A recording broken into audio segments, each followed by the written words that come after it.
What's up, witches? I know the mythical red shirt stream has returned. Enjoy it while it lasts. This isn't going to become a new meta.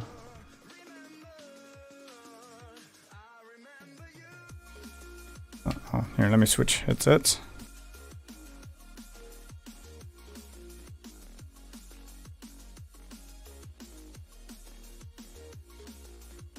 Okay, there we go. There we go. Switch headsets.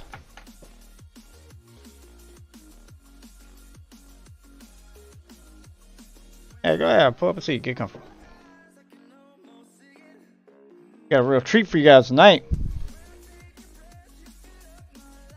Get a little bit closer so the camera. Got to squeeze on in here close as you can. There you go. All right. That's right. We got a real treat for you guys tonight. Yeah, let me get all my streams up and running here before we get into that.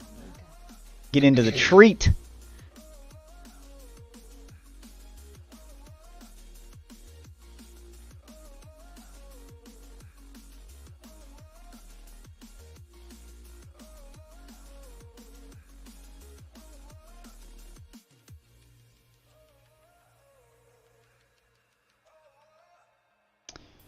Hello. Hello.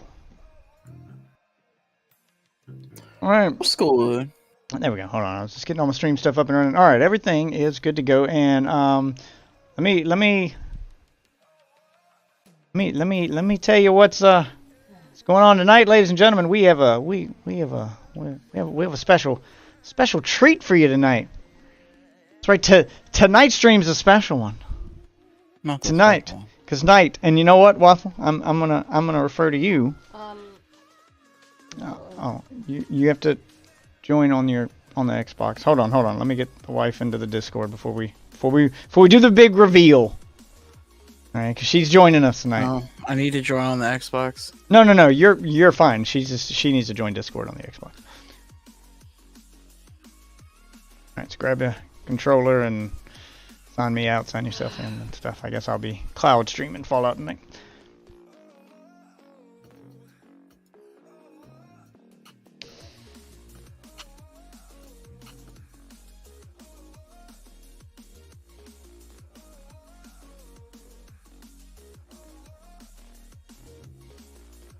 Board.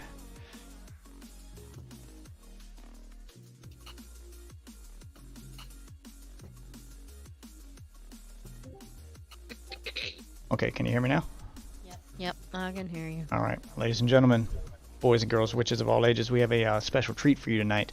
The wife joining us tonight, and that means, well, you know what? Let me defer to Waffle real quick before we do the reveal. Waffle, I'm gonna ask you a question. Do you remember a while back? Oh, good. We did a stream, me and the wife. I believe you were there for it. We were playing one of your favorite games, Fighter Z. And I attempted to explain Dragon Ball to my wife. Do you remember this night? I was not there at that time, but I have seen the clip. But you've seen the clip, so you recall this happening. Well, Yes. tonight we have a special treat. I want you to remember the feeling you got watching that video. I can't hear Wolf Waffle. What? What did I do? No! Sounds normal to me. No! I am the king of quiet. Well, remember you Hold were on, quiet hold on. earlier. I can hear Enjoy, yeah, Yeah, well, you must have to turn down Waffle at some point. maybe. Yeah. Crank his volume up to 100. Right click on his name, yeah. Yeah. Oh, let's put him at 100. All right, talk Wolf Waffle. What's good? I hear him. Good. Yeah, you just had him turned down too far. Okay. Okay. So I want you, Wolf Waffle. I want you to remember the way you felt that day, the way, you know, the look on her face when I explained Dragon Ball to her, and you know, just her reaction in general. I want you to remember what it was like explaining Dragon Ball to a normie. Because tonight, Enjoy, Wolf Waffle, ladies and gentlemen at home, we are the normies. But, well, let's do the normie test first. I'm going to ask this to chat, you guys watching, and I'm going to ask it to you guys right here in the stream. Have any of you read the books or seen the show or are fans of something called The Wheel of Time? No clue. You don't really have anybody like in chat right now. I don't have. There's some. Oh, okay. It sounds familiar, but no, I can't say. So never seen or read The Wheel of Time? The name is familiar, but no. But no, And okay. I like to read, so it is definitely one that I have, but I probably heard about it. Okay. How about you, Wolf Waffle? No clue. No clue? Awesome. So tonight, we are the normies. Because I'm a little late streaming tonight because my wife was watching the last... One says heard, but Heard of it, but never not seen. read Never or heard of it. seen. Heard, but not read or seen, and another never heard of it. Okay. Oh. So there we go. And that was the crowd you thought would be a fan. All right. All right. So tonight, we are the normies, ladies and gentlemen. Because I'm a little late streaming tonight because my wife was watching the last 2 episodes of the show, The Wheel of Time, from the latest season. So I'm coming in late, and I decided I'm going to sit down and watch them with her. And watch the I've first watched season with me. I've watched a little bit. I haven't watched every episode. So What is this? So I've got a breaking pass- streaming tradition. You're not wearing the I've got- blue shirt. yeah, it's in the wash. So we're bringing back the elusive, the mythical red shirt stream.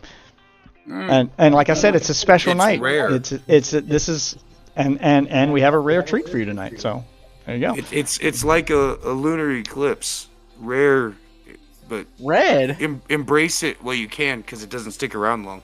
Exactly. That's it. So drink it in, boys. I was gonna say rare, but it can damage your eyesight. All right, but anyway, so I'm coming in late. I've got a passing knowledge of it, like I've seen of it. I've seen a little bit of the first season, kind of like my wife. She had a passing knowledge of Dragon Ball. She knew what it was. She'd seen. Yeah, you had seen the imagery. Like I've watched it before, but you never actually sat down and watched an episode. And I know you've heard of Dragon Ball. Everyone's heard of Dragon Ball. You've seen it before, but you never really had it explained to you. So I've never so- really seen it. so But as I know of it. So as I'm watching this show, it seemed like every 10 minutes or so, some new thing was popping. And I thought I kind of understood the words from what little bit I knew of the first season, but some new thing was popping up that just made no sense, and then this thing made no sense, and then this thing made no sense, and I realized that there's a deep, deep tapestry of lore here that I just clearly did not understand. So tonight, my wife is going to explain the Wheel of Time to us. Explain it very well, though. You're probably. gonna do what I did to you.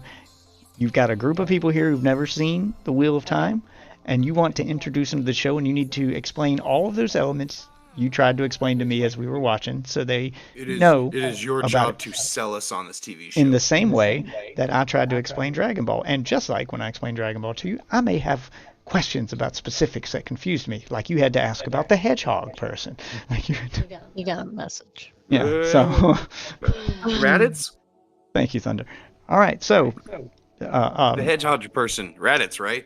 no, she was talking about. All right, so the hedgehog person, because we were playing Why fighters. Is there a weird dance where a Where- hedgehog person So is we made? were playing Fighter Z. So she was talking about Gotenks in Super Saiyan 3 form. Okay. And Yeah. so I had to explain Super Saiyan 3 form, and then had to explain how Gotenks is actually 2 people combined. So then that led into me Explain the explaining. difference between Super Saiyan 1 and 2. Yeah, so I had to explain all the Super Saiyans. Then I had to explain Fusion Sorry, and how there's Fusion. 2 levels of this? Well, there's There's lots. yeah, but the hedgehog one. Ridiculous. And thank you for the follow, by the way. And the hedgehog form you referred to with the long hair, that's level 3. There's levels beyond that. But anyway, so I then had to explain Fusion to her because she needed to know how Gotenks was actually yeah, 2 yeah. people, and Oh, how man. What and if you mix in Kaioken? well, I wasn't trying to overload her here. I was trying to explain what Yeah, she I saw. So, and of course there's 2 different versions of fusion. There's the dance, and then there's the Exactly call that a earrings. dance either, honestly. Well, there's the dance, but- and then there's the earrings. It's fusion dance. But The any what? the earrings. There's earrings? Yeah, I told you about this in that video. It's magical jewelry. It's a pair of But earrings. the funny thing about the earrings is once you put it on, you can't take it off. Yeah, It's I mean, it's permanent. yeah. So you had a problem. Not anymore. They retconned that. yeah, they retconned that. Oh, did they? Fuck. Hmm. Yeah, but basically you it's a know. pair of matching earrings. So I would put one on my left ear, you'd put one on your right ear, and then we would fuse together into a new It's person. gonna be like hidden play or something, huh? Sure, Okay. they were mixed, weren't they? Half black, half white. Yeah. Okay. Yeah. No, that makes sense.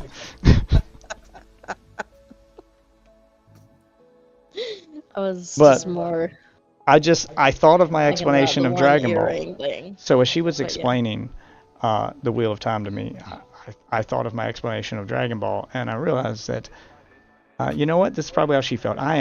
The more she explained and I tried to make sense of this, the more confusing it got. And I want to see if maybe I'm just a dumbass. Maybe you guys can understand it better than me. So I'm going to let you recreate the conversation we had as I was watching it, as you explain to Enjoy and Wolf Waffle and all our viewers at home what the Wheel of Time is. I'll even kill the music so you can take center stage. Okay, and I guess I'm going to be re-explaining it to you since you didn't understand that well. So it's a fantasy novel series of books, Mhm. you know. So it's right up my alley. Okay. And basically, so you know how for us time is kind of linear, Hmm. you know. Well, in this world, universe, whatever, it's not. It's called the Wheel of Time because everything comes back around, kinda. Jeremy Like Bearimy. people are reborn and shit. So there is someone called the Dragon Reborn. And once again, he is someone who, like 3,000 years ago, he. Okay, I'm trying to think of the best way to explain it for people who have never read this. Okay. Oh, you told me in the kitchen it was so simple. But it is kind of simple. I mean, okay, so basically, there are people that can perform that have power, and Mhm. people who don't. 3,000 years ago, it was men and women, and then this one guy, he kind of went mad and killed all of his friends, and basically, they all went over like kind of to the dark side. You know, they started, mixing it up with the shadow and whatnot. So Yeah, my dad hated that I did that. yeah, he can't stand that you mixed it up with the shadow. Anyway, and so they tainted, well, this guy tainted the one power for men, but women still had it. And him and his friend, well, his friends were locked away. They are called the Forsaken. And so, since time sort of repeats, he's reborn every so often, and the cycle begins again. Sometimes, they're able to get it right, sometimes they don't. And basically, what happens is this guy, he finds out that he is this guy reborn. And him and his friends all come from this little small village, and turns out it's like him and his two best friends, and then the girl that he's in love with that he thinks he's gonna marry, and the village wisdom which is like a healer type. Mm. And the healer type and the girl that he's supposed to marry, turns out they have the one power and they're really strong with this. And also turns out he has the one power, but getting ahead of myself. So another woman who has the one power, which women who have the one power are called Aes Sedai, and she visits the village, and they're kind of like, it's a special thing. Like if a Aes Sedai comes, or people are either scared of them, it kind of goes, it depends on which part of the world you're in. You guys following along so far? So far.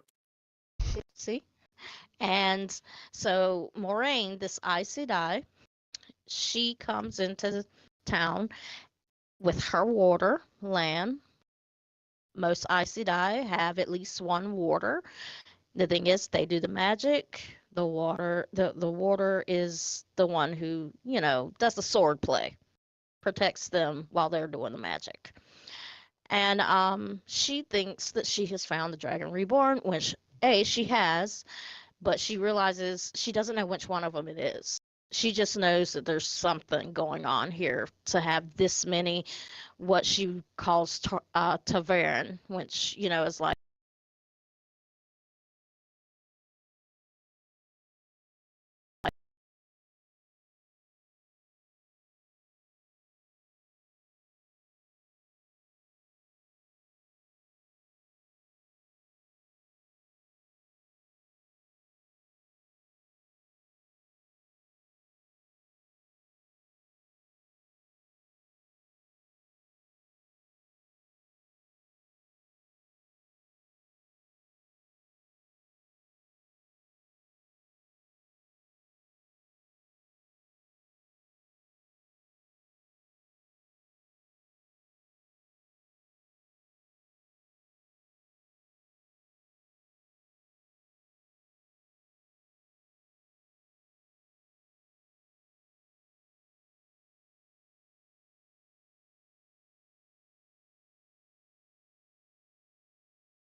Okay, we're back. All right. We're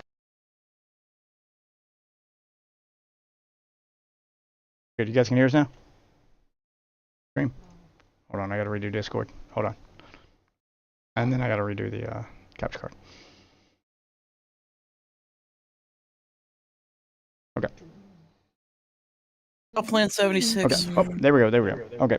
All right. Okay. Stream. You guys can hear me? Jeff, Are we back? Are we good? Little fun game pass. Yeah, Look yeah. up. It's called Spider Heck. It's from what I've seen, 4 people. It's just a little like brawling knockout first. And It's like there's little stick fight. it's just like Stick Fighter. Something we can play with kids. Oh yeah. I've watched a couple videos on it and it looks fun as hell. I downloaded it yesterday. Keep your hand on that and just got on to play doing today. that when you want to talk, but and doing that when you don't. I realized when I you're not hadn't talking, thrown so the I'm not fucking roast echoing. in the crock pot. Or sitting kind of close. I take together. that kind of shit too seriously, bro. Not so much I can do to avoid it. Yeah. Looks No, fun. I've learned with stick fight that like I can't. Same with fucking like. I just can't shut it off. It feels like. Checking in with my stream. Can you guys hear me? I can hear you now. Are we back? Yeah, I know you guys on Discord can hear me. Can the stream hear me? Can you guys at home watching? Can you guys? Are we good? I've got you muted. Give me a second. Can I get smiley faces, thumbs up, something in chat? Let me know you got the message. I can hear you on stream. All right, good. Yep. Good. And you guys can hear yourselves on stream too. Yep. Discord coming through. I don't want to hear Sassy, myself. speak. Button. Okay, just a minute. Yeah, just get Delay. habit of doing that when you talk and then doing it again when you're not talking. All right, cool. All right, now let me get her capture card back up. I think it was the capture card that just caused like Windows Explorer just completely freezes and just gives the fuck up. Wait, what? Capture card there. What? What happened?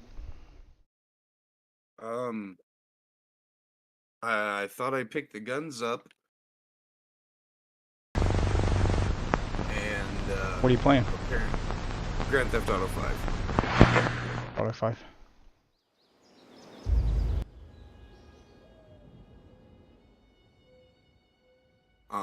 So now I have to go back to the building. Okay. Even though it told me I picked the guns up. Apparently I didn't. I went all the way back to my submarine and fucking landed, went to the planning screen, and it's like, go back to the office. Okay.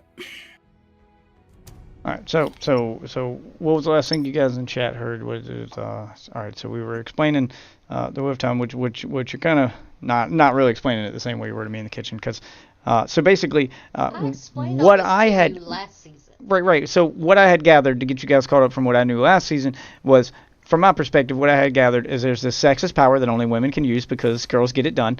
And, if guys do it, it makes them crazy because guys get drunk with power. There's some very, very subtle messaging here. So They end up Very winning subtle. the thing, yeah. right? Oh, it's very subtle messaging there. So what I had gathered is girls get the special power. Boys don't get the special power, but some boys get the special power, but if they use the special power, it makes them go crazy. And then there's one, like super being, godlike thing that's reborn every so often, and they call him the dragon. Now, he's not a dragon. I know you're thinking dragon, but it's not. But it's not. Yeah, well, he's the most powerful. But that's the way they act like they have to. So. And 90. So some of them want to kill the dragon, but some of them want it to And Lanfear and Osmodine. You just said a bunch of nonsense words. All right, The so Forsaken are super powerful. all right, whoa, we ain't got to them. I'm explaining season 1 here, okay? Which was season 1 seemed pretty straightforward. This sex has the power. I'm sorry, this gender. I don't want to tell them how to identify, and this gender doesn't have the power, but there's a dragon that's reincarnated as a person every so often. So they call it a dragon, but it's just a dude. And then that dude is a special dude, and he's got all this power. But in the first season, there was a fake dragon that everyone was after, and then they realized, oh, it's this guy pretending to be the dragon, but he wasn't actually the dragon. And then they found the other dragon, and correct me if I'm wrong, some of them want to kill the dragon, but some of them want to, save the dragon. Okay, so some of them want to kill. So what happens if the dragon dies?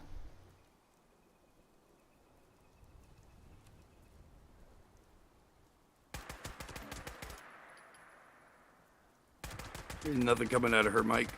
Your mic. Button. Remember, you got to do the button. I forgot the button. Sorry, I'm trying to teach her how to use push to talk. The Forsaken don't really want to kill him. They want to, control him. And so the Aes Sedai in the White Tower, they all right. I'm going to try to keep it simple. Just answer the question. Let's just start one question at a time here. So what happens if the dragon dies? Well, then there's no one to fight the last battle. Okay, so there's a last battle, and what happens if there's no one to fight the last battle? What would be the purpose in killing said dragon? That's what I said. I'm not saying they want to kill him. They want to control him. Okay, so what? White cloaks are just stupid. Okay, Just- so just what? jealous, So what jealous. happens? Let's They let's wanna just start. kill everything. Let's just start with the binary question. What happens if we lose the last battle? The world basically breaks again, and we start back at hitting rocks and shit. Okay, so some people want to take us back to square one and restart history.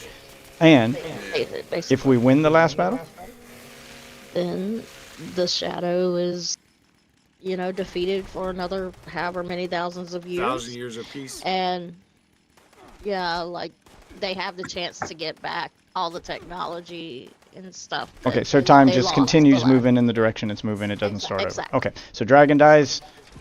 We lose the last battle. Time starts over. Dragon lives. Then we get to keep going. So that's basically season one. It's some people want to restart time.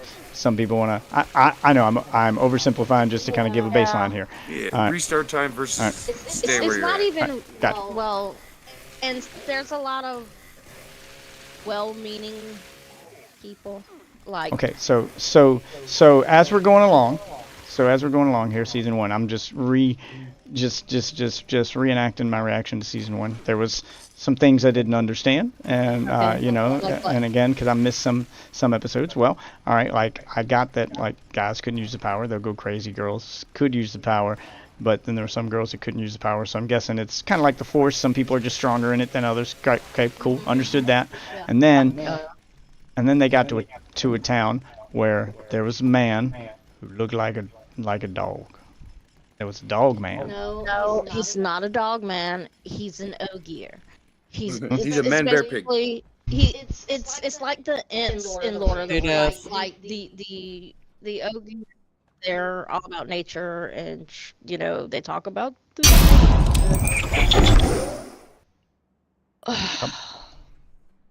All right, so he's Yeah. a what's up? Join my team.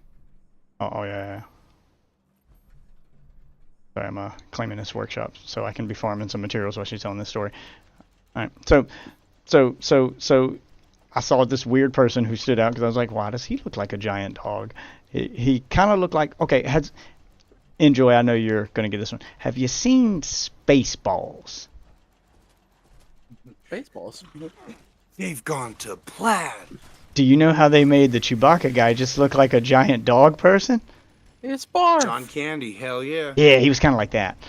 I'm a Mog. So that's half why I was man, like- half dog. I'm That's my why- own best friend. That's why I was like, why is there a giant dog person? Okay. And then as we're watching, more things confused me that weren't explained there because I got the basics. There's I got the basics. There's girls use power. They get control of it. So they did a reverse Adam and Eve thing. Adam ate the apple this time, so God smited all men. Oh my God! Will you get off of that? Sorry, you're right. There's no messaging here. Got it. Okay, so I got that There part, is no but then message. we got to this one dude who could he could talk to dogs, or he had like a wolf pet that he could talk to. Perrin is the blacksmith who left with Rand and all of them. He's one of Rand's best friends. Mhm. And in the book, he was not married. In the TV show, he's married or some shit, and he accidentally kills his wife. She wasn't supposed to be there in the first place. Yeah, but why can But he talk anyways. to dogs? Why is he special? Oh, I'm okay, getting to that. all right. They're not dogs, it's wolves. So My he's bad. able to speak with and communicate with wolves. And yeah. The wolf whisperer. Parcel tongue. The wolf whisperer. All right, sorry. Mm-hmm. Keep asking your question. All right. So then there was that guy who could speak to dogs, and then there was that one dude who touched a knife. He was like Aladdin. They took him to a place with a lot of gold all and right, knives now and stuff. Now you're talking about Matt, and Matt is the other best friend, and they got chased by Trollocs. Trollocs are basically orcs. Lord of the Rings, basically orcs. They work for the Shadow, but they got chased by Trollocs into the fastest way they could go to get away from them, because the Trollocs would not go through it, was this city that had been cursed. And so it's a walled off city, and no one goes into it. No one is alive anymore, and people don't go into it because you're probably going to die. And so Moraine, the AC Dai, takes them in there, and she tells them all, don't touch anything, you know, just yeah, don't go anywhere, don't touch anything, just go to sleep, and in the morning we'll come out. Right. So magic And cave filled with precious treasures, but they're Not a all not a magic magic cave, Just- a just but like they're Aladdin. but they're all city. cursed. But they're all cursed. I'm sorry. Just Magic like Aladdin, City. don't touch it. Magic City filled with treasures, but they're all cursed treasures. So cursed. don't touch the treasures. Well, But he touched the treasures. Matt, he's Because greed. yeah. Yeah, he likes to, party, let's say, and Like to you fuck know, with he shit. finds treasure, and he finds this dagger with this neat jeweled like hilt with a big old ruby in it, and so of course he takes it because he figures, what could this one thing, hurt? And he basically kind of gets possessed or whatever, like he starts doing a Schmeagle with it, Mhm. Not a Schmeagle. All right. So that's Please so tell me you that's get a Schmeagle reference. so that's season one. So then they What's a Schmeagle? so that's season one, and then they don't kill the dragon in the end. They save the dragon. Oh, They win the and final Moraine battle. is able to separate him from the dagger and sort of, uh, get the poison out or whatever. But she tells him that if he touches it again, it will kill him. And I forget how Fang gets the dagger. Anyway, but go on. Okay. So and then I don't know what happened in between start of season 2 and the last 2 episodes. What's I saw. the last thing you remember? So the last thing I remember was I think I did see the last episode where they win the final battle, and What they and they thought don't was the what they final thought battle, was the but final it's battle. not. Okay, apparently it wasn't the final It battle, was just- but they win They that. They accidentally unleashed Osmodian, I think. I always get them Okay, mixed so they up. accidentally unleashed. Okay, so they fought what they thought was the final battle and accidentally unleashed Asmongold, and then The almighty Asmongold. yeah, the almighty Asmongold, and then that brings us to that was the last thing I remember seeing, and then today I went to watch. And Moraine Moraine thinks thinks she's she's been been stilled, stilled, which which means means her power's been- she's been cut off from the power, But but really she hasn't. Yeah, But so She can't touch the power. so then I Yeah. so then I start watching the last 2 episodes today because I just kind of pick up with wherever she was at because I'm just watching it with her because that's what's on TV and she has control of the TV right now, so I guess that's what we're watching. So I start watching it with her, and now there's can you come kill this Mirelurk, please? All of them? Me? Yes. Sorry, I'm trying to build a base and they're fucking attacking. I'm fighting like 600 super mutants over here. Fine. All right. All right. So we come in today, and they're all still fighting over the dragon person again, because apparently there's still a real final battle that they have to go to. Only this time there's some new chick who looks like Lady Loki but has like Thanos powers. And she's just like so strong that nobody can fuck with her. Okay. First off, I'm gonna stop you there. So at the end of season 1 / beginning of season 2, so since Asmodine is doing his thing, he releases Lanfear, and Lanfear super powerful. She was in love with Luz Theron, aka Flash Dragon, and she wants to pick things up where they left off, I guess. And so That's the Thanos chick or Lady Loki or whatever you want to call her. Yeah, she looks like Lady She's Loki, powerful. but she And- basically walks around like Thanos and she just snaps her fingers and like everything around her just falls down and dies. And she's like, I'm super powerful. But when they get to the final battle at the end there, Hold on. Okay. Okay, and so, like I said, we kind of got to go back. So, I'm just giving my perspective with how it was for me. like, he skipped over a bunch of shit from the first book. But so Egwene and Nynaeve realize how powerful they are. Like, Nynaeve can't touch the power unless she gets mad.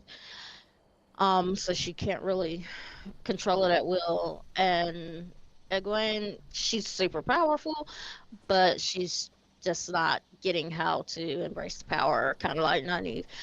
And but she can do it without being mad. She can at least embrace it. It's just that she's not, I guess, meeting her full potential or whatever. Um, and so they go to the White Tower uh, to learn, or that's what they want to do. Um, but they are helping Rand go to what they think is the last battle with Moraine, and so they are holding back the Trollocs with soldiers of Faldara, this border town. And the princess, I forget exactly who she was, but anyway, she goes out there. She has the one power, and it's her and the few people that have the power, the few women, and they are going to link to try to hold, like fight off the Trollocs and everything. And so they link, but with Nynaeve and Egwene, the power is so much. Like, yeah, they burn all the Trollocs and shit to a crisp, but the woman burns herself out because she just keeps pulling power, and Nynaeve loses it because Egwene dies, or she thinks she's dead, and she gets her back because she gets pissed or upset enough to, Okay, get all so of her you power. so you understand why I'm getting you to explain it from my perspective, the way that I saw it, right? But anyway, Because so Those two go to the White Tower I just don't get to answer that. to All right. learn. No, No, just wait.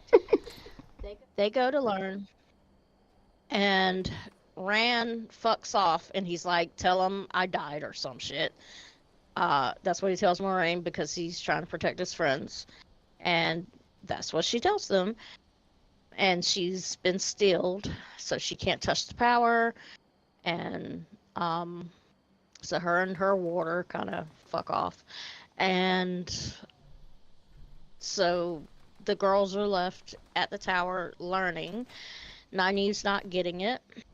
Um, and then it comes all into the politics of the tower. There are different Ajas based on color. Blue, red, yellow, green, brown. They all do something different. White, red hate men and want to, find all the men who can channel and,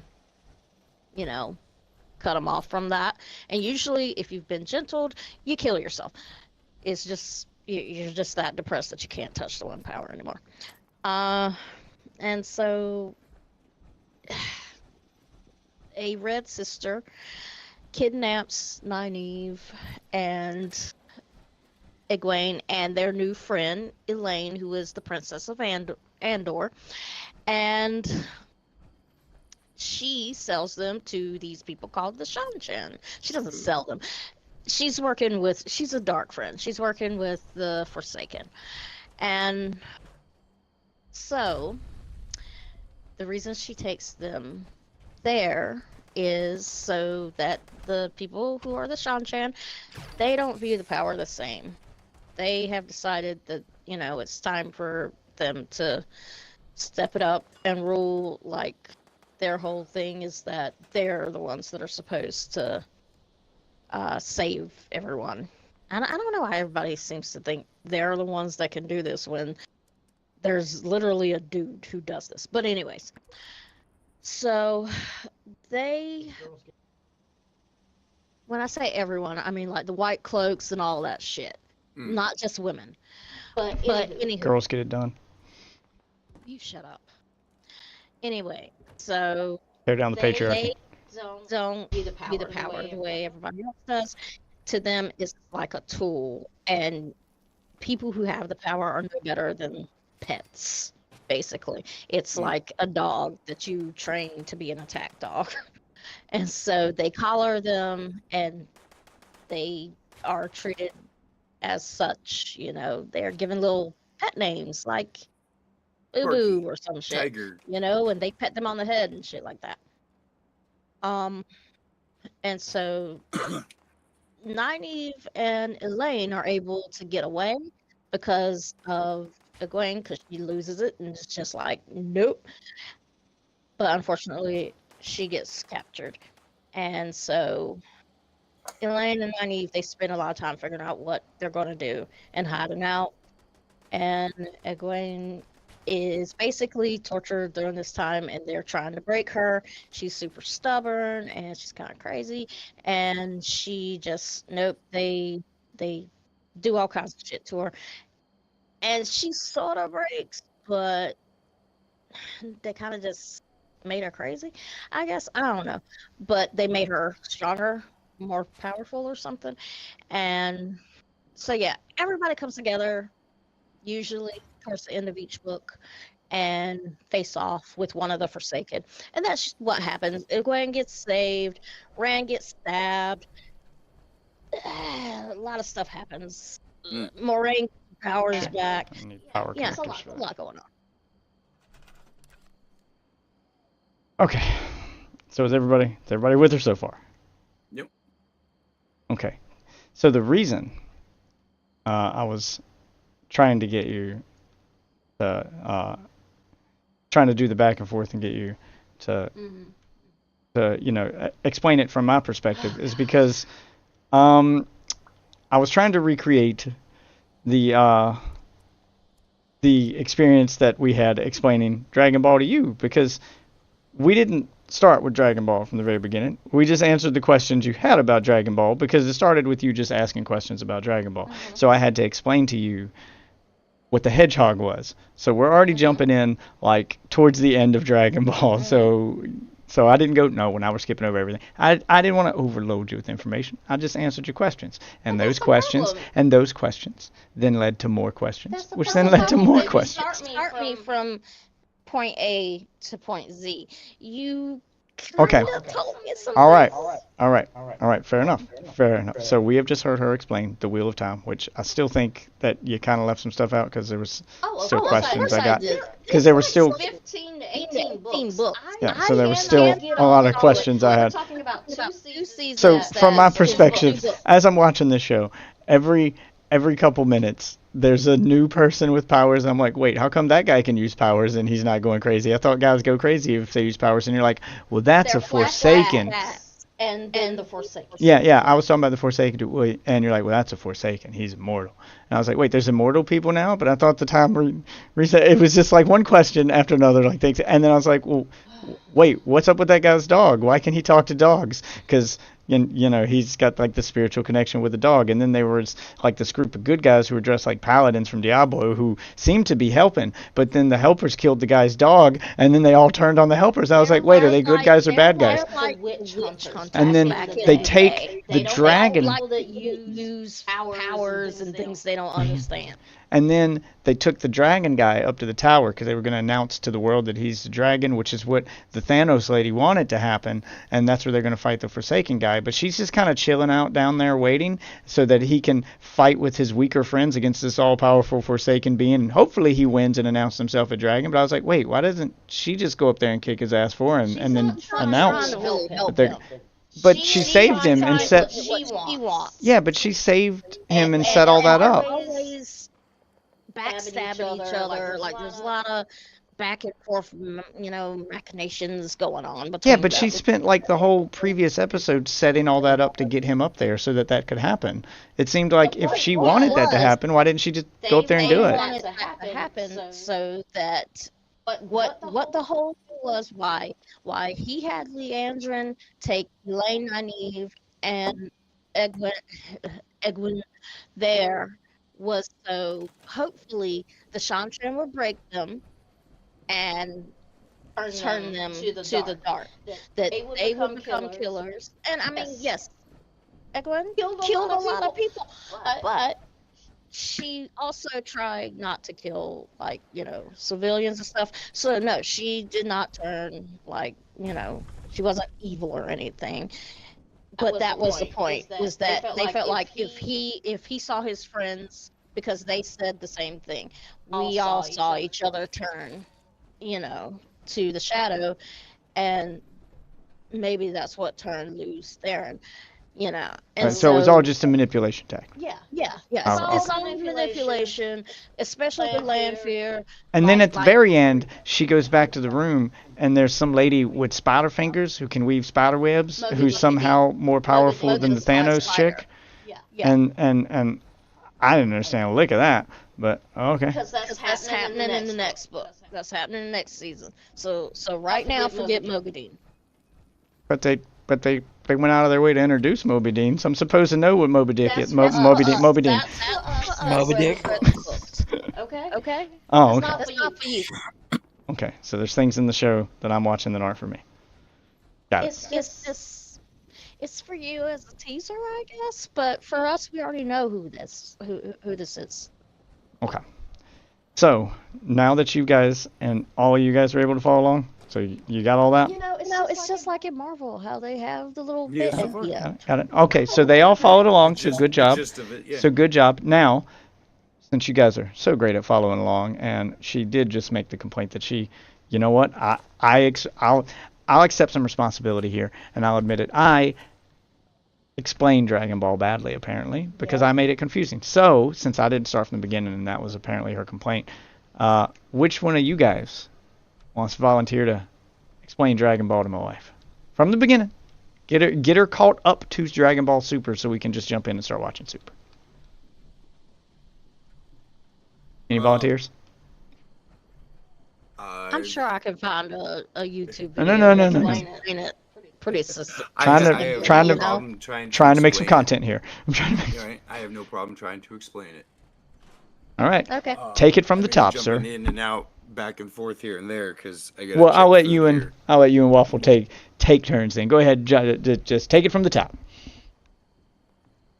So, we're Do you starting ex- from Dragon Ball. You don't want any of the prequel, No, we're just from Bardock Dragon. and all that. Yeah. Well, I mean, So, if you think it's what? okay, Give her the okay. Reader's Digest. All right. Okay. I'll set the groundwork then, because obviously we're not going to do movies. Most of those it's if they're even canon. So anything Except for Broly relevant. Super. So you're definitely doing Dragon Balls proper all the way through the end of Dragon Ball Z. Now, as for Bardock and the history of Trunks and the prequel stuff, if you think it is relevant to understanding characters that she's going to know in Super, yes, explain it.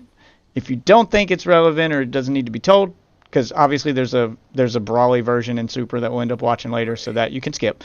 But if you think it's relevant for characters she may run into in Super that isn't explained in the show, then obviously you need to explain it. If it's just a side thing that's cool lore but never really brought up in the story, you can skip. How's that? Yeah. All right, so that's the ground rules. Take it away. The reason I was asking is because some people may be like, well, why is he there to begin with? Why did he get sent there? You know, Right.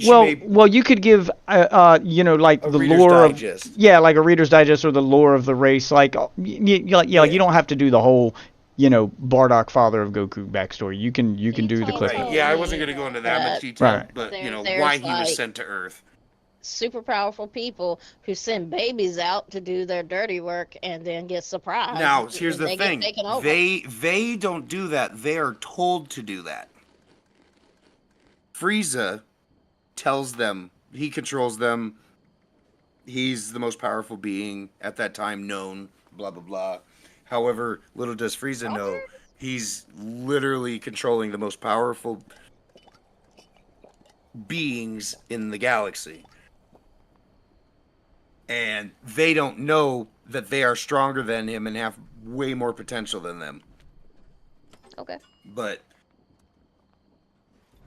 Frieza is you have King Vegeta, King of the Saiyans. He of course has to listen to what Frieza says, because in literally a snap of a finger he can blow their planet up and completely wipe their race out. So some shit happens, they butt heads, and is about to flex his fingers and snap and destroy. So most people don't know about it. Goku's dad and mom managed to get him in an escape pod and send him away. That's how he ends up on Earth. Planet's gonna destroy. Real Superman fucking hero. Or a story Yeah. starting. Get to Earth. Grandpa Gohan Dirty finds old this man. little boy in a space capsule. Little boy. No, Gohan's not the dirty old man. He's the man that finds Goku. Master Roshi. The dirty old man that you've seen some of in Super. He don't come till later. So just so you're not getting confused, the grandpa he's talking about here is just the old man that raised Goku, the guy that found his Okay. pod in the woods. Taught him. He's everything he his knows, Pa how to Kent. be a good person. He's his Paul Kent. He's his. Yeah. And so raises this baby. Flash forward to he's 7, 10, somewhere around there. Roughly human years. Saiyans don't age the same as humans. He's learning all these things, how to be a good person, be kind to others. Life is precious. Live life to the fullest. Eat well and sleep plenty. I'm trying to pull up because I don't want to bring in people out of order. Yeah, no. Take your time. Focus on what you need to focus on. Get it all. Timeline. Get it all. But Get it's it not all. fucking Get it Japanese. all. Like lay out your timeline and stuff, and just kind of go in order, just as if you were catching her up to the plot, so she can just jump in at Super. Yep. So you just kind of So start from scratch. Goku, young Goku, and Grandpa Gohan are living out in the woods. And mind you, Goku's never seen anybody else other than his grandpa. And all of a sudden, he's out in the woods foraging and gathering, and here comes this weird creature moving at a rapid pace. Goku's carrying dinner home for Grandpa and him, and he thinks this monster is going to attack him. Okay. All right. So sorry to interrupt. Yeah, yeah.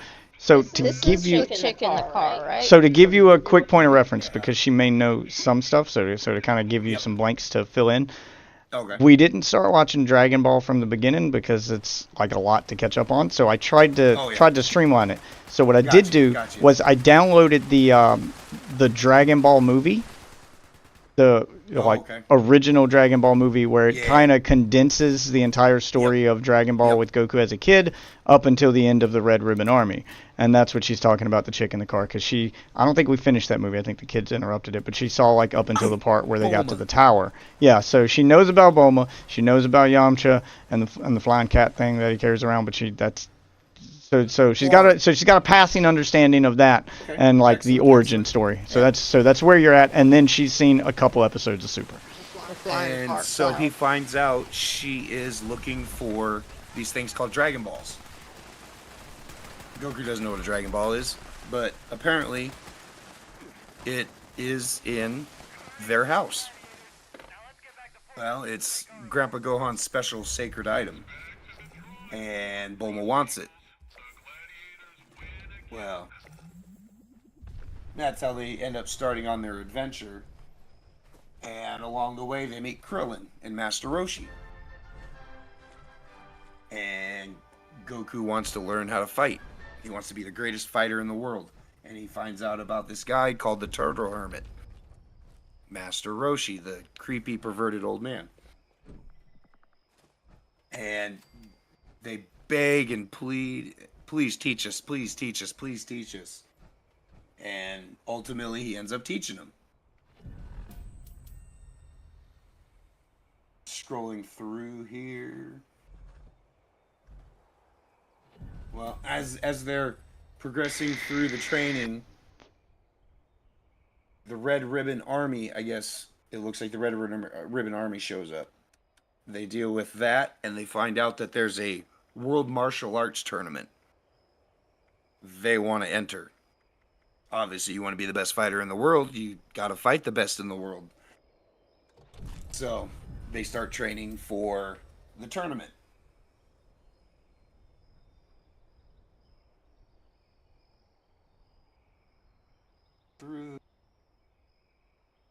Trying to translate the filler episodes. Yeah, can you maybe start with the? Well, I don't think there was like a condensed version of original Dragon Ball. I know there was a condensed version of Dragon Ball Z that took out all the filler with Dragon Ball Z Kai. Wolf, you want to take over here? I gotta step away for a second.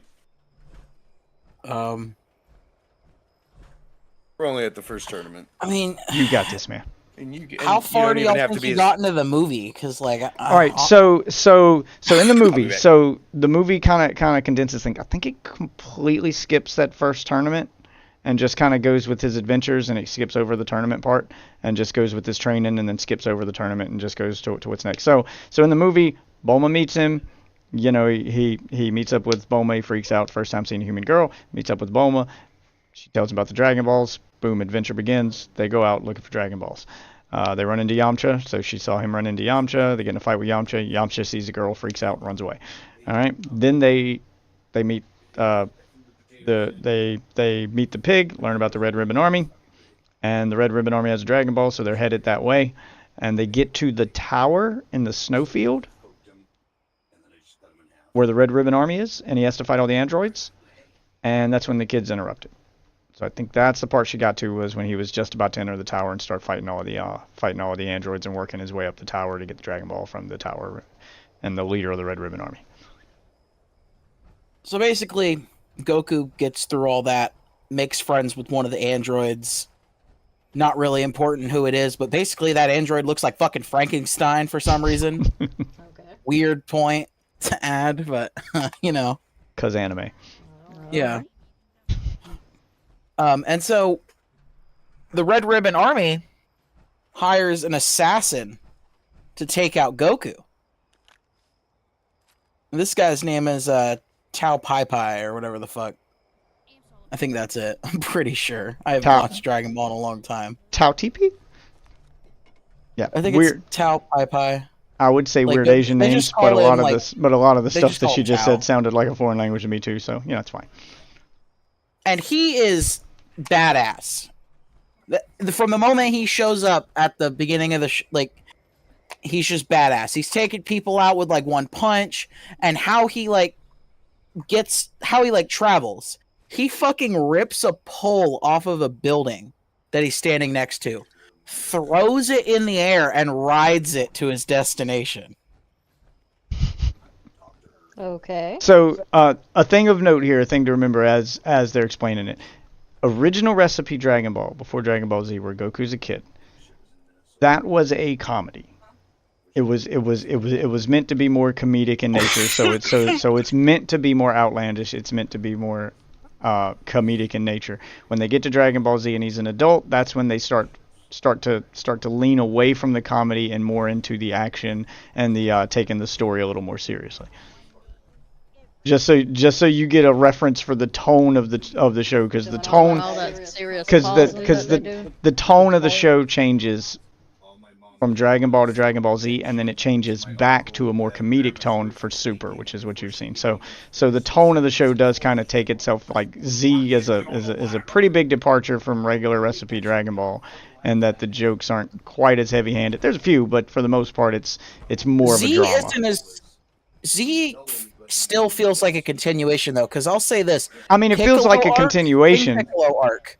That was serious. Right, yes, right. there were still jokes, but Most that's of- where they were going. Most of the filler is where the jokes are. So if you watch Kai and just watch like the standard story stuff for Dragon Ball Z, it was clearly written to be more of a drama than a comedy. I mean, there's still comedy elements to it, but it put drama first, comedy second, where original recipe Dragon Ball did the opposite: comedy first, drama second. And then for Super, they kind of did the comedy as parody and just don't take itself as seriously anymore, so they go back to a more comedic tone. So the tone changes between the three shows back and forth. So that's something to keep in mind as he's explaining it, because you're going to hear some outlandish nonsense in original recipe Dragon Ball that's meant to be funny, and then you'll get into the more dramatic stuff with Dragon Ball Z. So All Just right. setting the So tone. can we continue this the next stream? Because I've got to go to bed. I'm falling asleep. Sure. But I am interested to know where this is going. Because it's making more All right, sense. so for the next stream, you guys can skip over the first Dragon Ball movie because we're gonna watch that at some point before we do that stream. So we'll watch that movie. That movie follows Goku from his first episode of Original Recipe Dragon Ball up through, I think, the start of the second tournament where he meets Chi-Chi for the first time. And I think that's where it ends. So you don't get to teenage Goku years in that movie. That would be the second movie. I can try to find it because they did try to condense the original Dragon Ball down into movies. So you could just watch them in movie form. I think maybe it's a trilogy. Instead of watching like 600 episodes, you watch a trilogy of movies. And then Dragon Ball Z tried to condense itself down by removing all the filler, and then it went from 300 some odd episodes. It's still a lot, down to like just under 200. So it got cut about in half when they made Kai, and then you'll be at Super. So I don't expect you to watch all of Dragon Ball Z, so I expect that they'll probably need to explain more of Dragon Ball Z than regular Dragon Ball. Oh, by the way, Mercenary Tao, how he's introduced, he kills like the previous like big bad general guy with just his tongue. Again, original SP Dragon Ball was meant to be a comedy. Yeah, no, it's still a comedy, but I don't care what you say. That shit is scary. If somebody came up to you and said, "Yeah, bro, I can kill you with just my tongue. I could stab you with my tongue, and I will kill you." And that's all I got to do. I'd be running. Unsanitary. I mean, yeah, it's unsanitary, but you know. I told that to a strong girl enough to once. do that. Well, I told that to a girl once. No. True story. I told that bitch, I'm gonna eat that pussy to death. Okay. All right. Well, thank you, Wolf Waffle, and enjoy for explaining that much to me. And we will continue this next stream. But I gotta get to bed. Good night. No. Are you fucking kidding me? He's on MK1 right now. This hoe. Gassy's on Mortal Kombat 1. We finally got him to play it.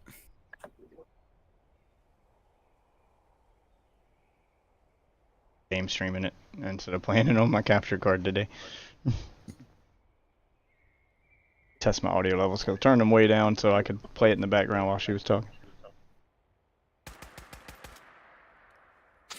A little low. I can probably turn it up a little. Why am I hearing an echo? Disconnected from her Xbox. I shouldn't hear it. Hello. Yo. No, I'm testing to see where my echo's coming from. Oh, okay. I guess even after turning the Xbox off, it took a minute to disconnect Discord for her. I was getting an echo through her mic. Weird. Okay. She had left the Discord, but I was still getting the echo through the mic. Okay. So I'm gonna be back in a little bit. What time do you think you're gonna be like done for the night? I do want to come back to play some 76. Maybe another hour or two. Like I want to do. I don't know. My usual stopping time is 3, but since we started late, I may try to go an extra hour if I can. I mean, I got a story to tell. I may be walking into a shit show tomorrow at work, so I can get into the craziness that was today at work. Shit took a weird turn, and I thought I was gonna get in a fight with a coworker. It's a weird day. How the fuck? What? Yeah, it's a long story, and the big boss wasn't there. He had just left when shit went down, so I'm pretty sure he's gonna want to talk to me tomorrow morning. So I don't know if I want to stay up later. I probably still will. I mean, I'm not worried about getting fired. They have literally no one else in the building who can do my job, so they're definitely not gonna fire me. But it's just gonna be a very strange story to try to explain to him if he decides he's gonna ask me about the incident. But anyway, I'll let you do what you gotta do. I'll explain it when you get back. Yeah. Alright, talk to you guys in a bit. Alright. Yep.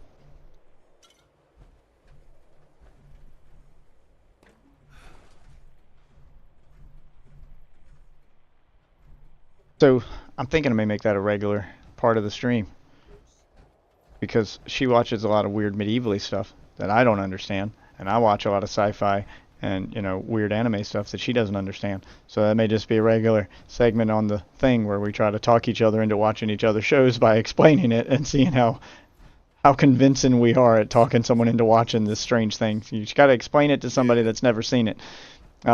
The idea is to do it so the gimmick for making the content would be, the idea would be to just explain it from memory as if you were talking to somebody on the street. So you can't whip your phone out, you can't Google or anything. You're just telling somebody that you're hanging out with about a show and it comes up in conversation. You've got to just naturally sell them on this show during a conversation. Yeah, and you've got 5-10 minutes to do it. Yeah, basically, yeah. Like, you got to not lose Treat their it like interest. you obviously have more time, but treat it like Yeah, you're yeah, trying to but get you the point wanna- across before the train leaves or something. Right, and you gotta, you basically want to explain it to them without completely confusing them or losing their interest. Because the way she was explaining it earlier, she tried to go into way super more detail now than she did earlier. Like earlier, I was just like, who's that guy? Like, why can he do this? And the more she tried to explain, the more confusing it got. She's like, oh, that's the thing. And she's explaining things I didn't know. And I was like, well, what's that? And it was just like going down a rabbit hole where she's explaining one thing after another. And the more she explained, the more confused I became. So I was trying to recreate that on stream. But Yeah. she decided she was going to explain it better for y'all than she did for me. So didn't exactly pan out.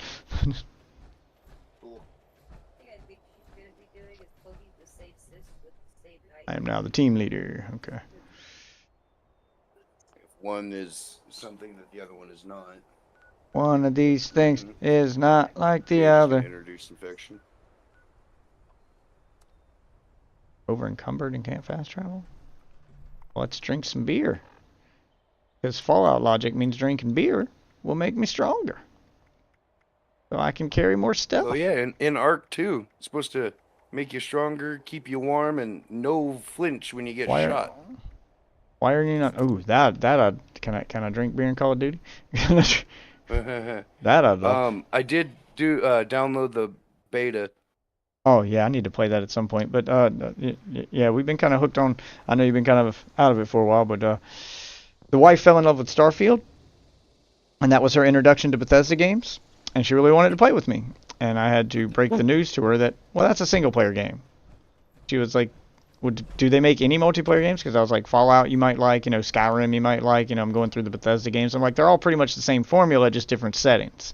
Yeah, so you got your Apocalypse with Fallout, you got your medieval stuff with the Elder Scrolls games, and then you got, sci-fi with Starfield. And I was like, well, the only one that's multiplayer is Fallout 76, so she wanted to try that, so we jumped on Fallout 76, and that's what we've been kind of hooked on and grinding. It's come a long way since launch, so it's kind of got this weird Fallout meets Diablo feel to it, is the way that they made it sort of MMO-ish, so that you can keep playing it forever instead of, finishing the story and then being done with it like you are with normal Fallout. So, think Fallout meets Diablo with just a hint of Destiny.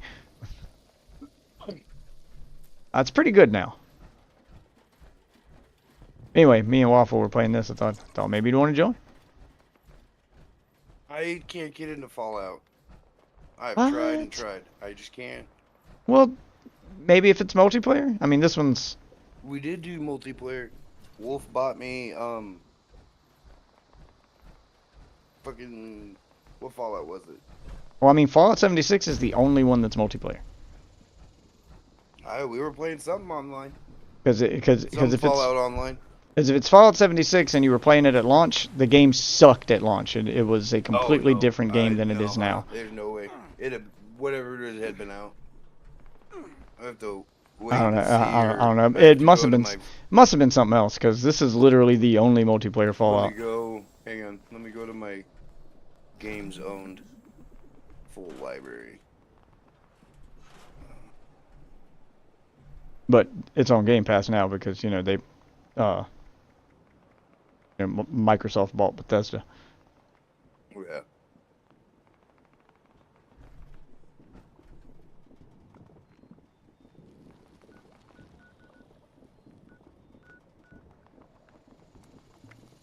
Oh, it was Borderlands. Yeah, Borderlands. Yeah. My bad. So this is something completely different. If you like Diablo, then you'll probably like this. This is basically, it's got a first-person Diablo-esque like game loop to it. So it's not like balls to the wall, just ridiculous action like Borderlands was. This is more. It's a bit slower paced, and it's more. You know, grind to get to end game. You grind through the story to get to end game, just like you would in a Diablo game. Then you do your dungeons. It's got some raids. It's got legendary loot that you try to get to drop, and then you can get stuff to upgrade your loot, just like in Diablo. You get the gems and stuff, etc. So it's got a very similar gameplay loop to Diablo, where there's multiple builds and you can reset your builds at any time. But it adds in a base building element because it is a first-person game, so a la Minecraft. So you can build a base and have a base with a bunch of cool shit as like that's your where you and your friends can hang out in between doing your grindy stuff. And it's all just on one big open world map, unless you're doing one of the raids where you go to a new area. That's the gist of it. It's pretty good. Like Fallout itself, the lore and the story are why most people fall in love with it. It's an alternate future for Earth, where the year is 2077, but the difference between the year 2077 in Fallout and our year 2077 is this is what the world would look like if World War III happened after World War II and we all nuked ourselves into oblivion. So little groups of people survived being just lucky enough to be outside blast zones, and the rest of the people survived by living in underground shelters that, of course, were corporatized and sold to only the richest people, and the government controlled some of them, so they weren't, like, available to the public. It was, like, each vault, they call them vaults, they're underground shelters, like each vault had a different owner or a different theme to it. So the government may control one, and they did like a lottery system to see who got to get in it. Another one's owned by rich people. Another one's owned by corporations where they sold tickets. Another one's owned by scientists where they conducted experiments on people. Like each one has its own lore and backstory to it. But yeah, and each Fallout game takes place in a different real life place, but made out to be a post-apocalyptic version of it. And when I say real life, I mean they use like Google Maps and images to one for one recreate whatever city they're trying to recreate. So you can walk around that city as if you were actually walking around it in real life. It would be, if it took you, 2 blocks to get to this store from this spot, that's how far you'd have to walk in the game to get to that spot. It's supposed to be the same. But everything's destroyed, and it's post-apocalyptic. So the apocalypse has happened. So it's Fallout 76, the only multiplayer one, takes place in West Virginia. Fallout New Vegas obviously took place in Vegas. Fallout 3 was Washington, D.C. Fallout 4 was, I want to say, Pittsburgh? Yeah, because it had the pit in it. Yeah, so it was Pittsburgh. So that's kind of the theme. They just basically all this stuff is happening at the same time, and there's a lot of lore to it, like how society evolved after being nuked to shit. So basically, everyone's got all this kind of futuristic technology because it's technology they've built out of scraps from old stuff, but they've had 100 years since restarting civilization to pick up the scraps from the rubble and try to rebuild a society in it. So you've got futuristic stuff like laser guns and robots, but they all look like they're from the 1950s because they're using old shit to build them on to build them with. It's a very unique aesthetic. Steampunk. Yeah, kind of, but it's version of steampunk. Yeah, but it's actually old world stuff. So when you listen to music, Salvage. yeah, Salvage. so when you listen to music and you listen to the radio, it's all old music from the 50s. No one's making new music anymore. So when you turn on the radio, they're just playing these old ass like songs from the 40s and 50s because people just find albums, records, the only technology that still works, and they just salvage whatever music they can find and make it into a radio station.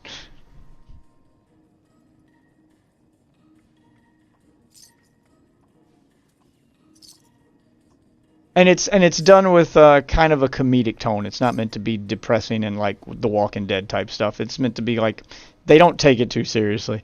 They're just kind of laughing at it. Everyone's like it's more of a joke than something you take seriously kind of deal. Yeah.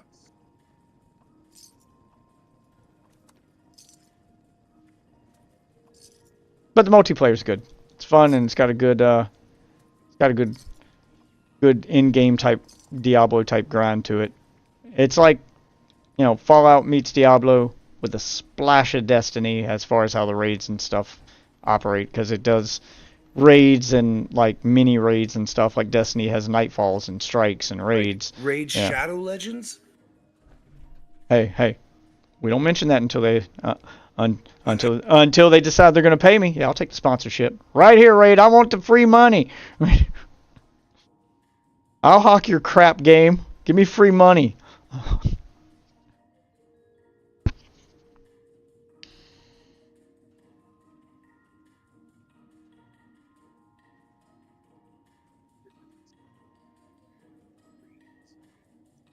Oh, Fox is messaging me. I'm trying to get him to join the VC here while we wait for Wolf Waffle.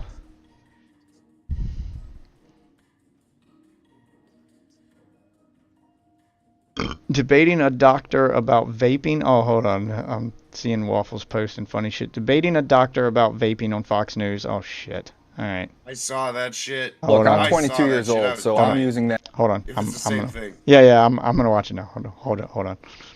All right. Let's hear this shit.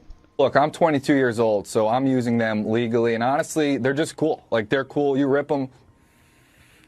There's nothing cooler than blowing a fat cloud like that. They call me the Colossus of Cloud. God. It helps my swag. It helps my drip. picked the I just worst love walking guy. around. It's really good for getting chicks too. In kids, it can cause concentration problems, memory problems, problems with decision making. You are inhaling propylene glycol, formaldehyde, traces of metals and chemicals. You to have trouble breathing beyond oxygen tanks, and put some people in the emergency room. Poor Tommy over there is gasping for air and coughing. It's a sign of strength. But 10, 20 years Thank from you. now, he's going to have trouble breathing. He may develop chronic bronchitis, cool. and You smoked cigarettes before, and was this your way to get off, or no? No cigarettes. Cigarettes are bad for you. I would never do anything that's bad for your lungs or anything. I just stick to Juul. or it's also known as popcorn lung, which can I cause love popcorn. scarring. I'll blow whatever's put in front of me. Okay. So to be clear, for those watching the stream, just to clarify, absolutely nothing that Fox News doctor said is true at all. There is no formaldehyde in your vape. There's no. It's this, and the guy's sitting there hitting it as he's talking to him. Yeah, so there's no formaldehyde. There's Jesus, like she listed off a ton of shit. Most of it was medical term. Yep. None of that's in there. You also have the option to mix your own liquid if you don't trust whatever comes in the pre-made disposables, which I would highly recommend doing. That's what I do. It usually consists of 3 ingredients, which are like a vegetable-based oil thing to thicken it, a flavor of your choosing, and then the optional third component is nicotine. You can have no nicotine at all, or you can adjust the level of nicotine for the strength. Obviously, his was a high strength because he coughed. So there's no formaldehyde. There's none of that stuff, even in the disposables. Just like every other thing you can purchase and use, it tells you what's in it on the box.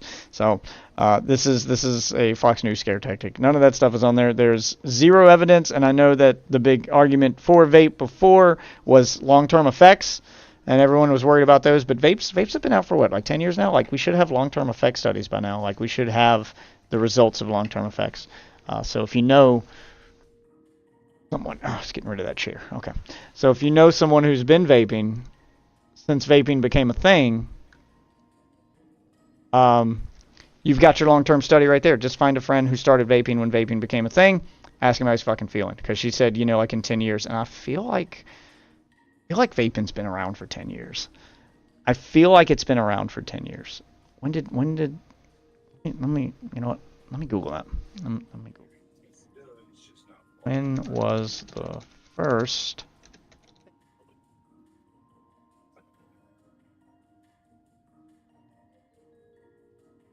e-vape? first device in the recent innovation of electronic cigarettes was developed in 2003. Okay, so it's been around. It's been around since. I'll be generous and I'll say maybe it didn't catch on until like 2005. So yeah, it's been almost 20 years now. Vape's been out. So the long-term study argument goes out the fucking window now, because vaping's been around for almost 20 years. If you want to go with its actual invention of 2003, it has been 20 years this year. If you want to be generous and say, well, it probably didn't go mainstream until 2005, 2006, okay, 15 years. Still, that's long enough to have a long-term study, so they should have, I'm pretty sure you could probably find a study or maybe even know someone who started vaping around that time and may still vape to this day and see how they're feeling. I'm fairly positive that if you put a smoker and have them smoke for 15 years and then compare their lungs with someone you gave a vape to and had them vape the same amount for 15 years, the vaping would be vastly safer. Is it as safe as doing nothing? Probably not. But is it something that should cause this kind of panic and is killing people and all this stuff that Fox News is claiming? Absolutely not. That's Fox News being Fox News right there.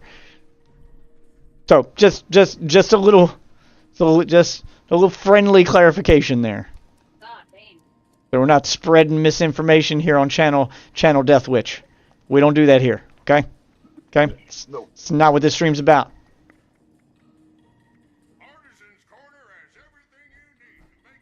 Go cook some shit. Oh, I gotta take my power armor off. And it's got a Minecraft-like crafting building system to it, so maybe a pinch of Minecraft in Fallout here.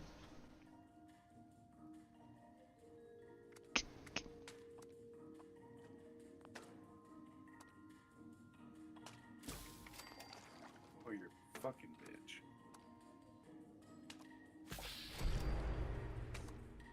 Fucking fire your ass. Fuck do I pay you that much money and you can't even bring it to me? Wow. Sounds like there's trouble in paradise. Pay my mechanic big fucking... Oh, I thought you were talking about your girlfriend. My vehicle right next to me. Ooh, that almost ended poorly. I thought you were talking to your girlfriend. I thought we were about to hear some shit go down. Pay you all this money, you can't bring it to me. I don't want to get up out this chair, woman. I don't want to...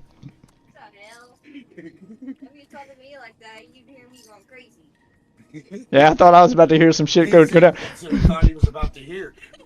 I was about to hear some shit go down. Woman, I pay for all this stuff. Least you can do is bring it to me. I don't want to get up from my game.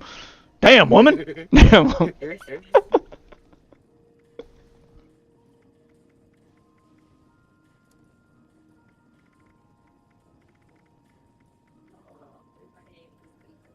Else I don't need here. I can get rid of some of these rataways. Let's get away about half of these. I don't need that many. You don't have to get up. Got other ways to. Tomorrow. Oh. Unless you want to go donate. Perfect. Well, no. I gotta go to mom's. All right, there we go. We cleaned out the vendor.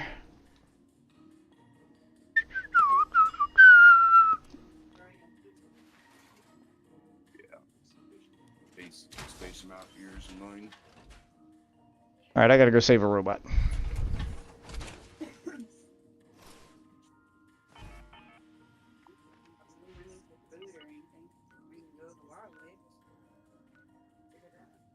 In fact, while I'm in the area, I'll go check out these other players' houses and see what their vendors are selling. What are you selling?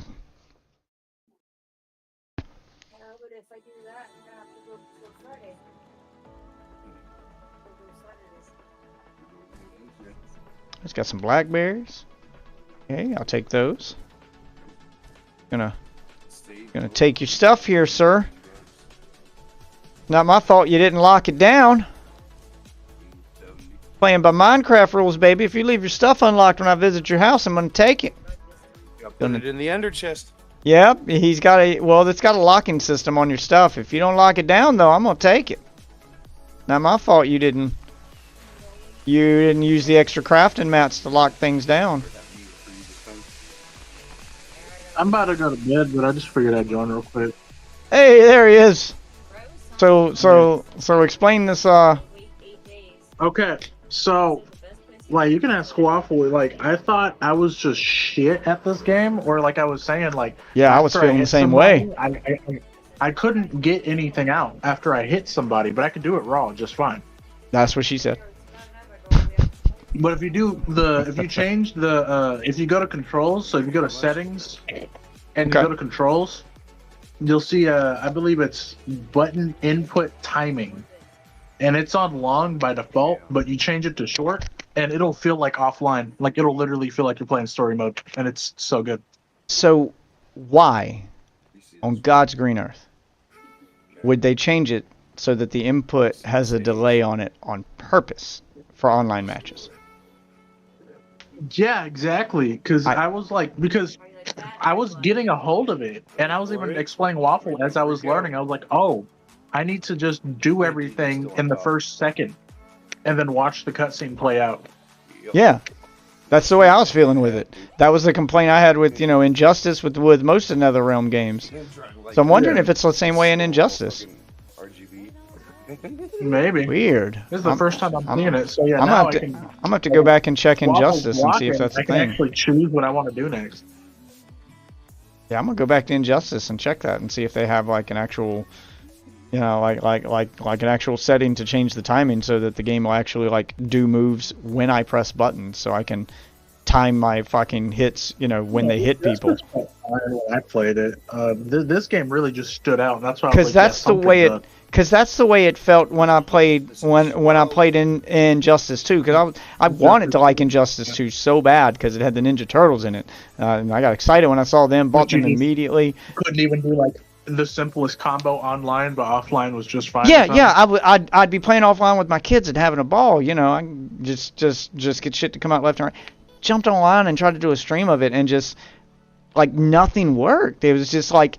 It was literally like I pressed the buttons, and then, like you said, I pressed the buttons real fast, and then I watched the cutscene play out in front of me. Like, it buffered everything, is what it felt like. Yeah. And what I turned on was, I think it was called, it's like a negative edge thing. So if you do, your special, and you hold the button, you can watch the cutscene play out, and just let go of the button, and the special would pop.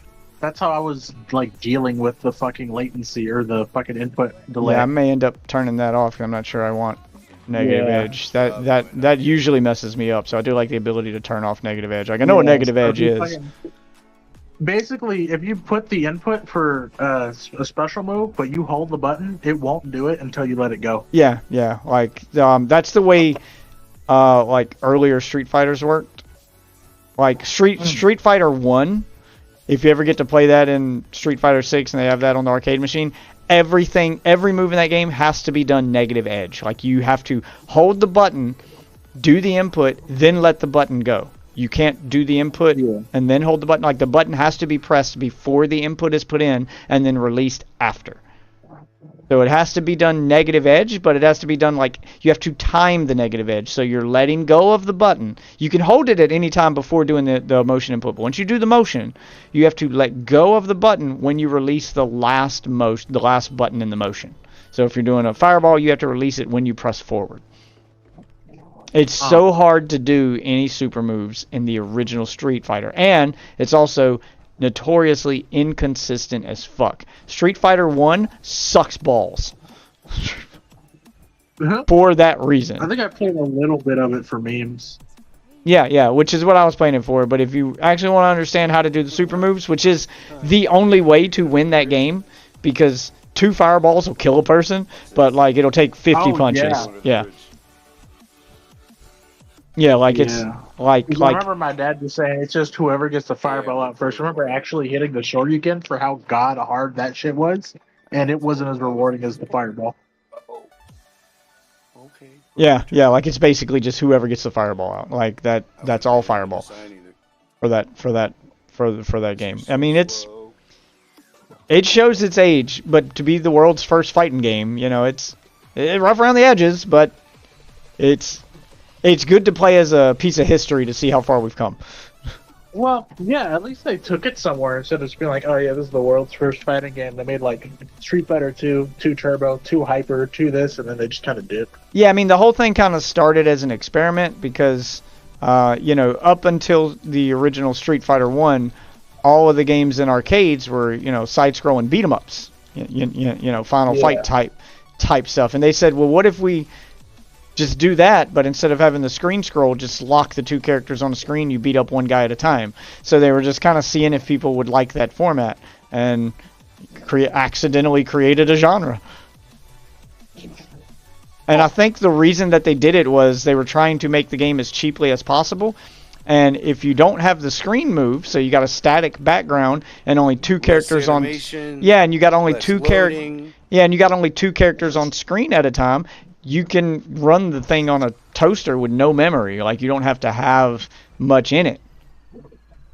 Like, you don't have to put a lot into it in order to make the game run. So that's pretty much how they did it, and created an entire genre, trying to make a cheap game as quickly as possible. But yeah, I just wanted to let you know that, because yeah, that knowledge could probably also be carried into fucking I'm Injustice 2. I'm hoping it's settings and whatnot. Yeah, I'm hoping it's carried into Injustice 2, because I'm definitely going to fire up Injustice 2 later and try that out. Because I mean, I'm going to try it on MK1, because I've kind of been avoiding MK1 because I thought it was just, the game was just broken, and I was going to wait for them to fix it. But now that I know, I was just trying to fight through it, and then he was like, "Oh, how about this?" And I'm like, well, I've got other stuff I wanted. Yeah, well, I've got other stuff that I want to play, so I didn't want to try to power through this and frustrate myself if I could be playing Fallout or playing the new Forza or playing one of the many other games that I want to play. So I was like, okay, well, I'll take a break. I'll take a break from this. I'm not gonna not play it, because I did, you know, I did buy the ultimate version of the game, so I spent the maximum amount of money on it. So I'm definitely going back to it. Want to know something? Motherfucking Claude Van Damme skin for Johnny Cage, all the variants and stuff is out for like $10. Yeah, I'm less mad about that. I mean, I'm glad it's out. But I mean, you basically got that skin for free by buying the Ultimate Edition, because you got, you know, you got the game and the season pass. So if you were to buy the game and the season pass, it would come out to the same price I paid for the game, and then they threw in the Johnny Cage skin for free. So I was like, okay, well, best deal right here. I'll go ahead and take it. But I'm super mad at the game, and that's what made me stop playing it, because not just for the input thing, but because after paying the maximum amount of money for the game on the day it launched, I still don't have all the characters. Oh yeah, you're missing Shang I Tsung. did not get Shang Tsung because he was a pre-order bonus. And they didn't just unlock him for us Ultimate Edition purchasers, even though we didn't pre-order. Like, I was like, okay, well, he hadn't been added to the store yet, and I was like, I mean, I bought the Ultimate Edition, so whenever they add him to the store, I should just get him for free because I've got the Season Pass, right? Nope. If I want Shang Tsung, I not only did I pay $100 for the game, but I have to pay an additional $10 for Shang Tsung, simply because I committed the sin of not pre-ordering. Go fuck yourself. I guess I'm just never getting Shang Tsung now, because I'm just not going to buy him out of principle. I know you're talking about the reason behind having him. It wasn't actually to play him, but you know, I'll just say it anyway. He's not even that good. Oh, I'm sure it's not about whether or not he's good. It's about the fact that someone spent, in fact, I think I spent $110 on the game. I think the Ultimate Edition was $110. I spent entirely too much money on this fucking game to be told that I need to chalk up an additional 10 because I bought it the day it released instead of buying it the day before. Hell, what the fuck? Like, go fuck yourself. But then when they release the second wave of DLC characters, you're probably gonna have to buy them too. I can't remember if I get the first two waves or what. I can look it up. See what I got. I'm thinking there's gonna be 4, maybe 3. Hold on, let me see. Let me see what came with the Ultimate Edition. I'll tell you what I got with the Ultimate Edition. What does the Premium Edition include? For the Premium Edition, it comes with the game itself. With early access if you wanted to play it early. That's if you pre-ordered, which I didn't.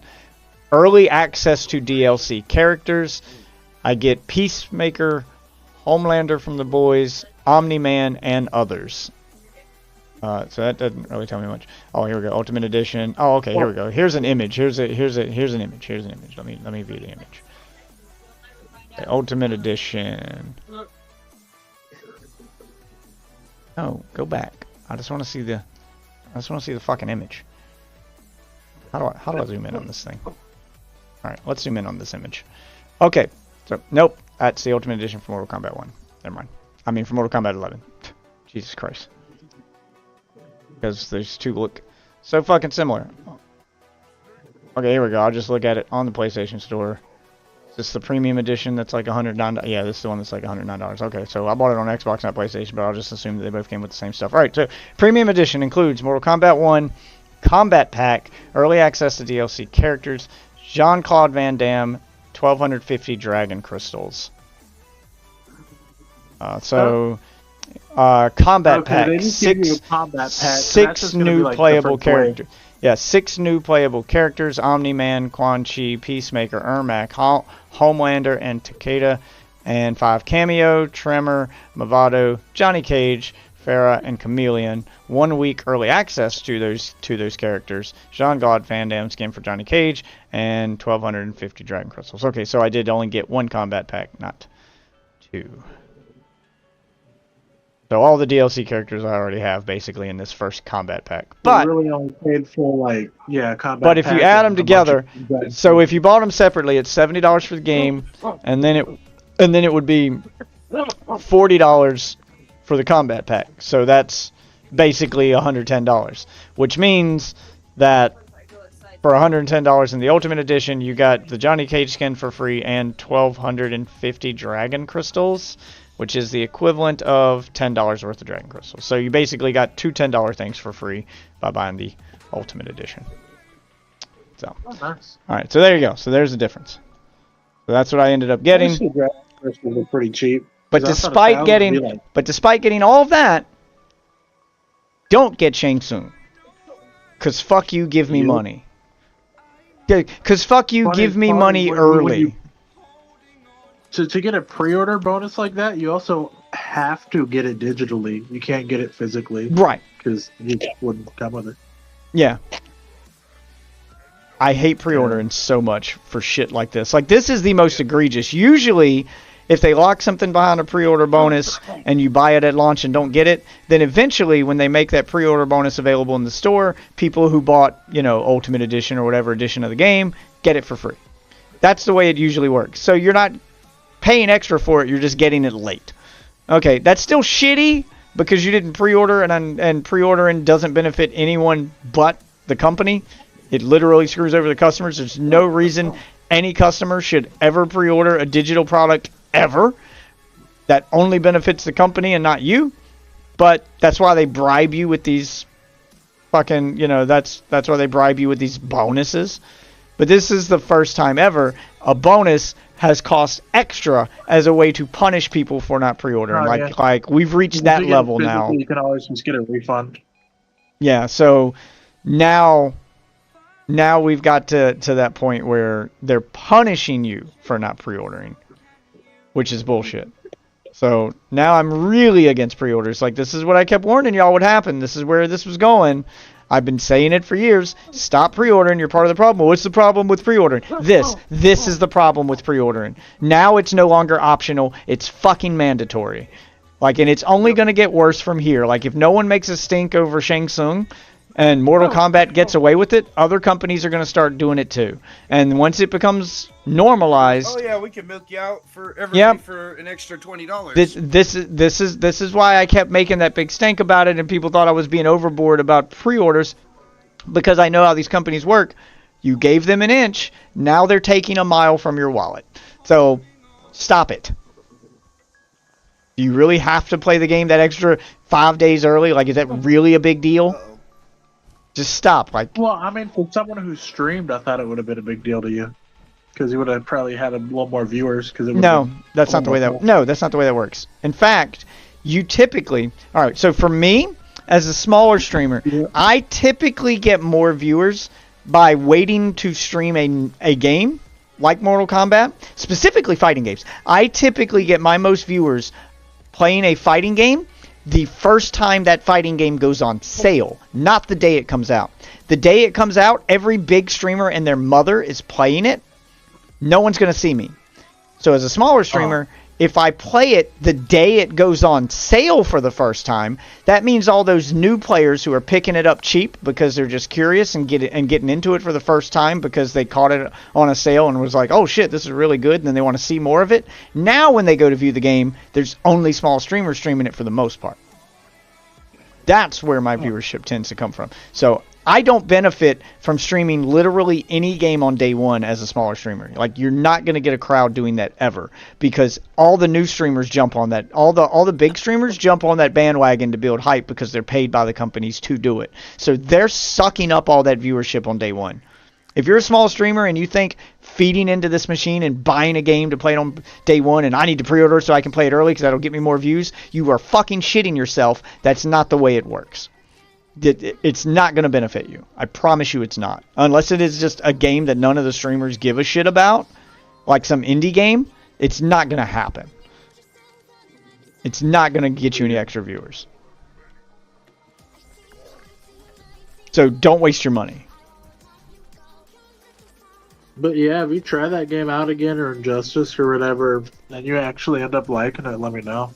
Yeah, like I'm finding that I make more money. I mean, not make more money, but I get more viewers and potentially make more money. But I get more viewers streaming something that's been out for a while and maybe has a community around it, but no big streamer streaming it. So, for instance, a game like Fallout 76, which is why I've been playing this so much lately, and it's really good now, because this was a game that sucked balls at launch. It released in a pretty much broken state. It had no content. It was terrible. But fast forward 5 years, or however long it's been, I think it launched in, 2018? But, okay, so fast forward a few years, they've added a shit ton of content to it. They've completely reworked the whole game. It feels like a completely different game now. And a community's grown around it for those people who came back to it to check it out. And they're desperate for streamers in a way to bring in more people because they want more people to check out the game, because the game's not doing a very good job of bringing new people back to it and advertising itself. So there's a small, tight-knit community from here that keeps growing if it has dedicated streamers to it. There's not many people streaming it. So, for instance, maybe a fucking Diablo 4 one day. So for instance, right now I am streaming Fallout 76 on Kick to a viewership of, hello Kick viewers, of 52 people, most of which are not talking in my chat, but they're people who've added me in game or, you know, sending me DMs on Discord because they're all just looking for group. But cool. Point is, the viewership in the community is there, and I get more viewership playing a game that no big streamers are jumping on. So if you want to get viewership as a small streamer, avoid any game that big streamers play. Obviously, If you go to Fortnite, you'll see there's 1,000 fucking streamers with nobody watching. So if you care about viewership, avoid Fortnite, avoid Apex, avoid Warzone, avoid any game launching on day one.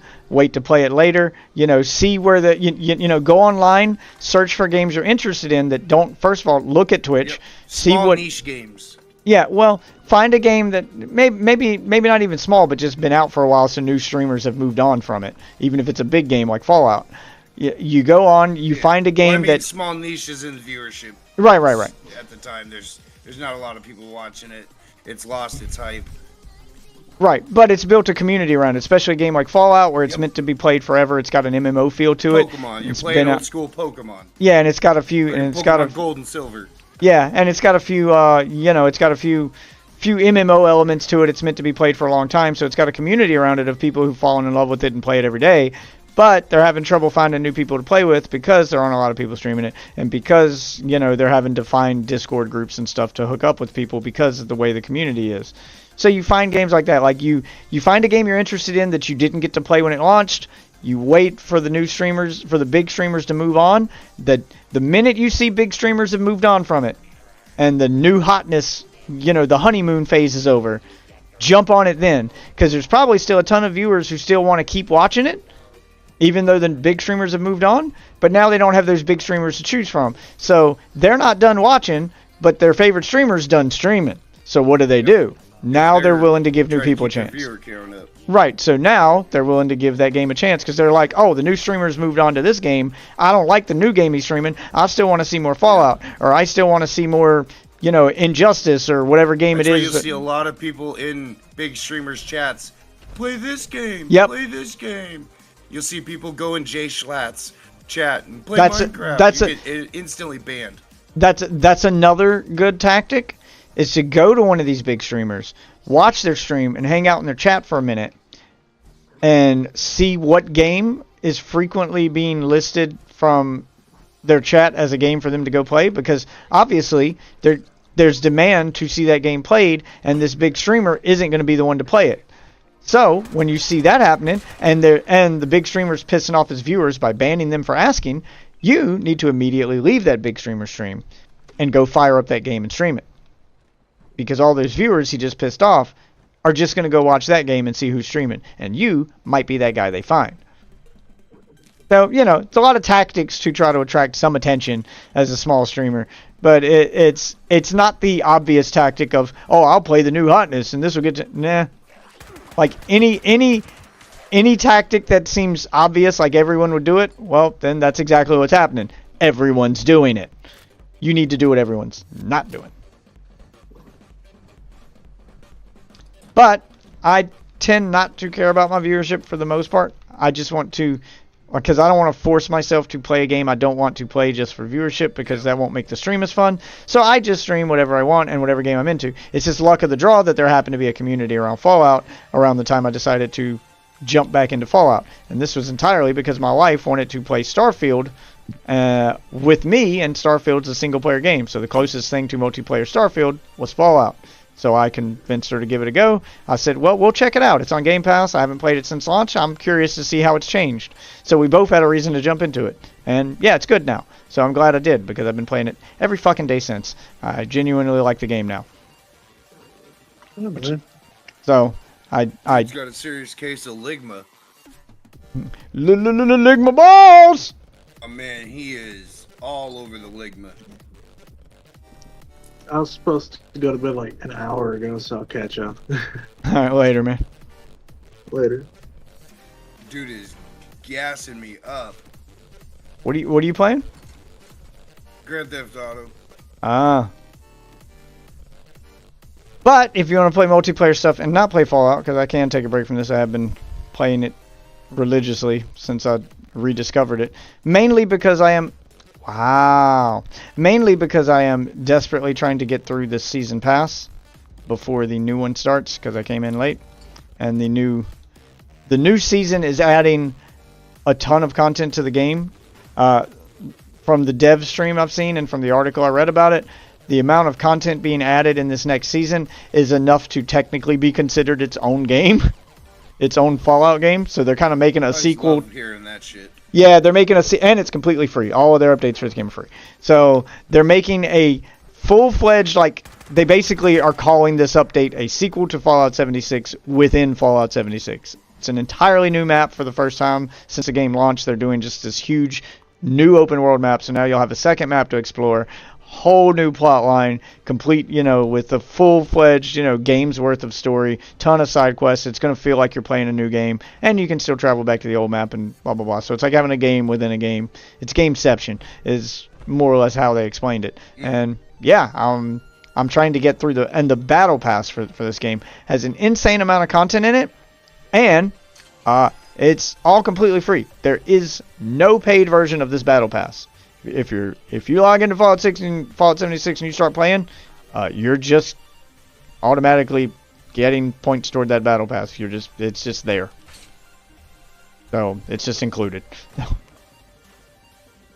And I'm trying to get as much of that content out of it as I can, even though it's all cosmetic shit, but still trying to get as much content out of it. Yeah, trying to get through the battle pass if I can, because I really want the thing at the end of it before December hits. Like, that's the thing with this game, is when they do updates, these updates are huge. So they don't do seasonal content. Well, I mean, they call it seasons, but they don't do seasonal content like Fortnite, where, okay, it's been 2 months, time to switch it up. They do like 2 seasons a year, so their seasons last a really long time, but they give you a fuck ton of content. So they give you plenty of time to sink your teeth into it, knowing that Fallout's the kind of game that most people... Fallout's like Skyrim. It's the kind of game that most people spend hundreds of hours on just the base game alone. So when they make DLC for it, it's the same concept. They expect people will be playing this for hundreds of hours.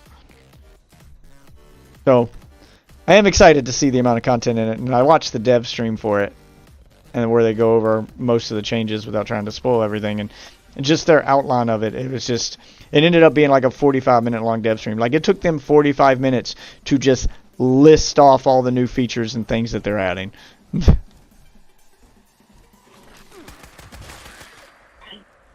Which is good. That's what you want to see, especially considering this game had a notoriously terrible launch. So seeing the amount of work that they've put into it to try to fix it and to, you know, deliver on the game they promised, good on them. This is the behavior you should expect from a company when they underdeliver. So they kind of No Man's Skied this, which is a good thing. So it's finally, what, 3-4 years after launching, become the game that I wanted it to be at launch and earned my attention. Took y'all a while to get here, and I'm glad I didn't buy it. Glad it's on Game Pass. So, if it weren't on Game Pass, best decision they ever made. If it weren't on Game Pass and I would have had to buy this game to play it, I wouldn't have gave it a second chance. But the fact that it's on Game Pass and I saw it had a ton of DLC and updates since the last time I played it, and I was like, oh my god, they've added so much. I'm glad my wife made me think about this game again, because now I want to try it.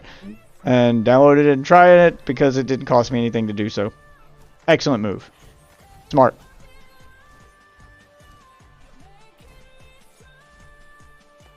Go check on my outpost. Oh, that's right.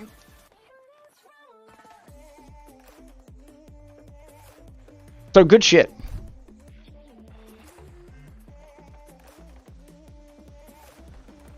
Because on my stream, we don't want to be those people who shit on a game and complain about it and bitch that they don't fix it, and then the company listen to our complaints and actually fix the game, and then we don't reward them by trying it out anymore. We just go, no, it's dead to me.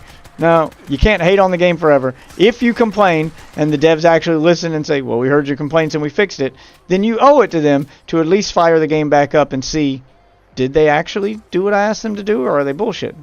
You know, you owe them at least the courtesy of checking it out. Especially since you already spent your money. Why let that money go to waste and just leave that game in your library to never be played again? Go play it. And if it's on Game Pass and you're spending no money, same concept. You're losing nothing. Go try it out. Go do what you gotta do.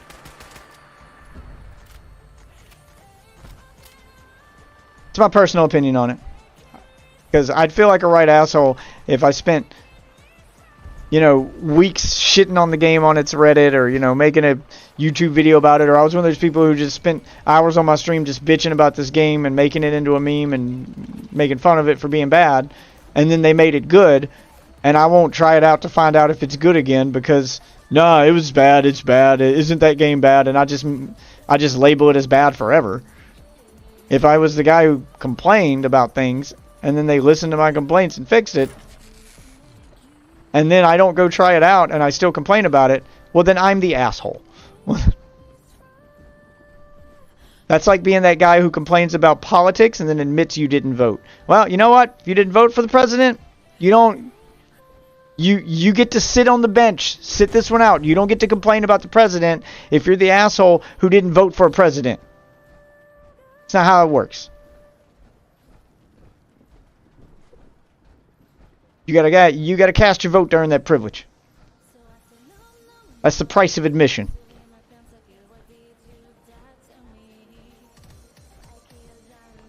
But you know, I'm not a political streamer or guy, so what do I know? I'm just a dude with shitty opinions, I guess.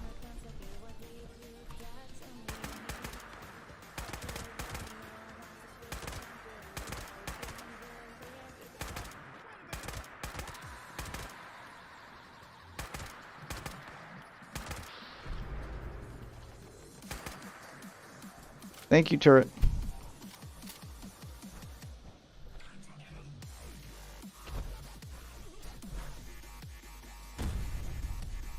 So what are you playing now, Enjoy?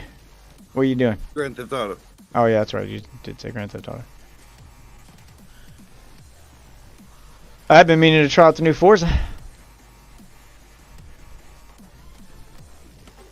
I don't know if you're a racing game guy. I saw it. I hadn't looked into it.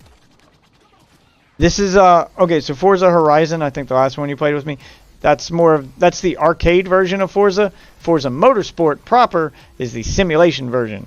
So it's not open world, you're not driving around open world and just doing a bunch of arcadey bullshit.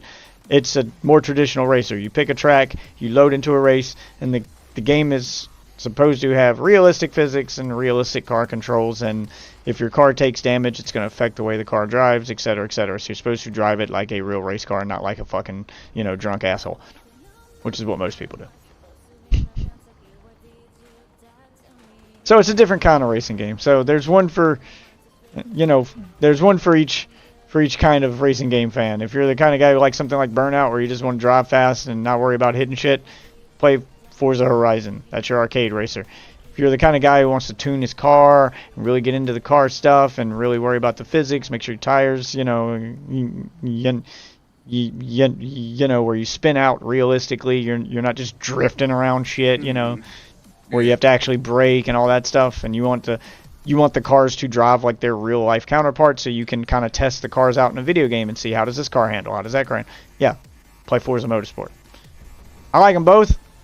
I played way too much Forza back in college, so I kind of have a soft spot for Forza, even though I'm not a big racing game guy.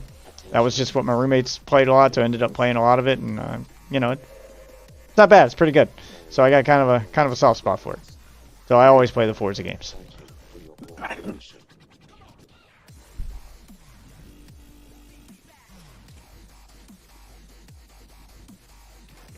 But I've downloaded it and hadn't had a chance to play it yet because I cannot seem to. I'm having trouble pulling myself away from Fallout, which is a testament to how far the game's come since launch, because I can't stop playing it. It's got that Minecraft feel to it, where there's always something to farm and always something to do, especially with the base building and the crafting system, and yeah. So it's got a little hint of Minecraft, a little hint of Diablo, but that Fallout lore and feel to it and gameplay. It's just the perfect mix of a lot of things that it wasn't when the game launched. So a thing that gets you hooked. Yeah. Give me that rewarding dopamine drip. Repair my weapons. Oh, that's right. My chainsaw just broke completely. There we go. Let's get the chainsaw out. That's why I'm not using the chainsaw. My wife to play so I can give her the buzz blade. Probably craft some ammo, but I'll save my lead for now. I got a flaming chainsaw. I don't need ammo right now. Go fucking chainsaw everything to death. I want to go try to kill a dragon with a chainsaw. Good luck. He does land occasionally, so... Didn't somebody just start the event where you can... No, but the Moonshine Jamboree event is up, so I'll go do that.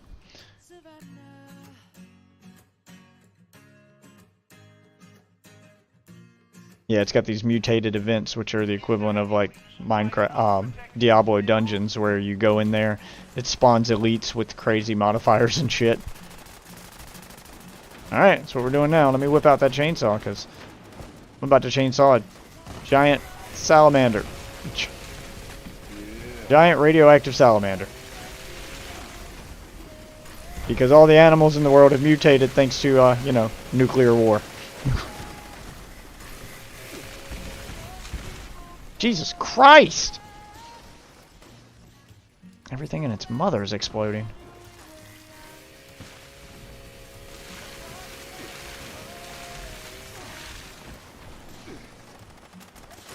Also, I want to play more Tetris. I want to make that part of my rotation.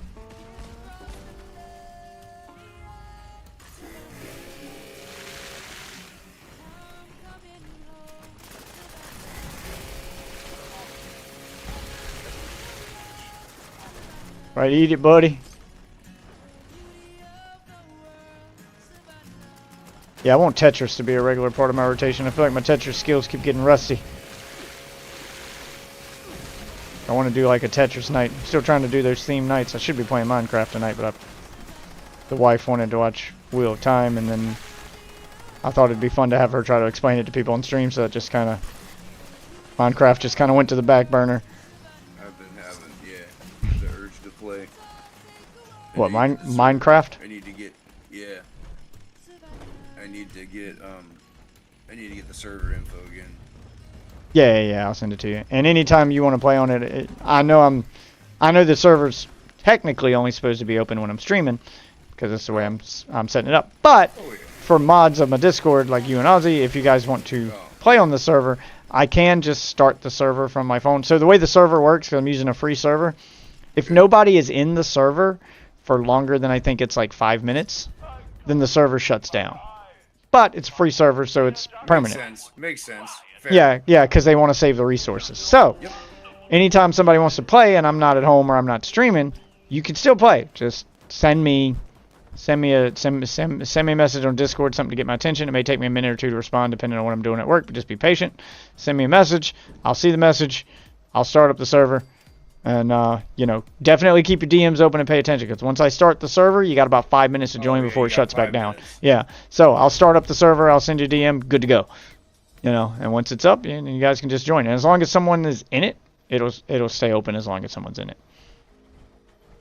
So if push comes to shove, I can always log, if I know you guys want to play that day, I can always log into the server before I go to work, put myself in creative mode, and then just go AFK. And then that'll leave the server open all day, so you guys can just jump in and out at your leisure. So, if I know you guys are like, hey, I want to play Minecraft tomorrow, but I'll be in and out, then I'll be like, okay, I'll fire it up and I'll leave it on. I'll leave my Xbox on while I go to work. Oh, and it's crossplay, so you can play Java or console. Yeah. Don't know if I mentioned that.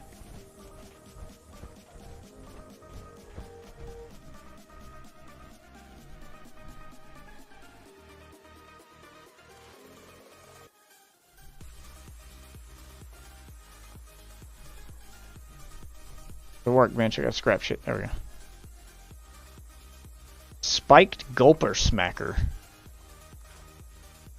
Pretty sure I got some legendaries I need to go sell from that event. Let's head to the mall. Sell some legendaries, and then we'll go do some questing. I gotta actually focus on doing some story quests here, because that's my problem with Bethesda games in general. I don't know if you played Skyrim, but yeah, it's my problem with Bethesda games in general, is I always log in and do like the first 2 or 3 story missions, and then once they set me loose into the open world, I wander off and forget about the story, and now I'm fucking 50 levels deep in the game, and I'm like, oh yeah, there's a story to this game, and I'm still on like the 3rd mission. Because my wife saw where I was at in Starfield, like she's been focusing on the story, and I came in there the other day, and she's like, I've been playing it more than her, I'm like level 40 something, and she's like level 10, and I walk in there, and she's got like 2 new companions. I was like, oh, where'd you get that guy? And she's like, how have you not got him? He's part of the story. I was like, I don't know. I kind of just wandered off after the first mission. She's like, you're level 40. I was like, yeah, I have done like 2 story missions. I was like, I just didn't do them.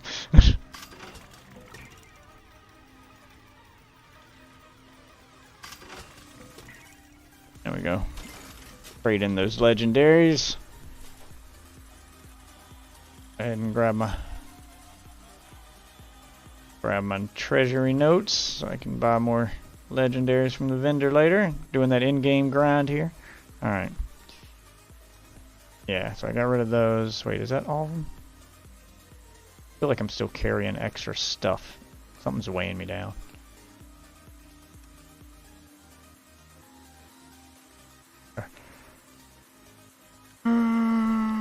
Alright, I got the new weapons.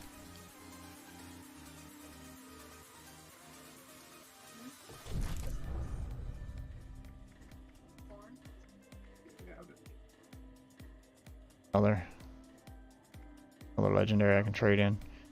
Twisted Muscle Serum. Your melee damage and chance to cripple are increased. The accuracy of your guns is reduced. Ah. Okay.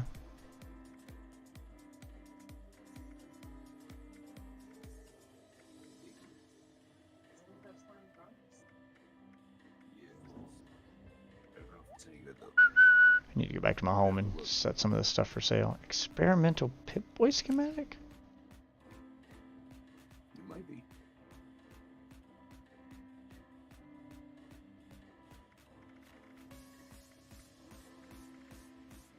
Experimental Pip-Boy schematic.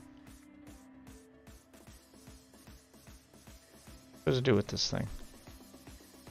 Pick up an item, and I don't know what I'm supposed to do with it.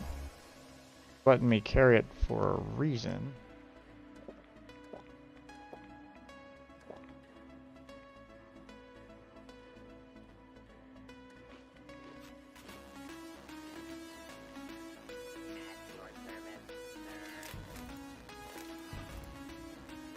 Oh, I got ore. Ore and fruit I need to... Okay. Okay, I need to go back in here. Need to cook food and sell... And... No. Cook food and smelt some of this ore. It's weighing me down, baby.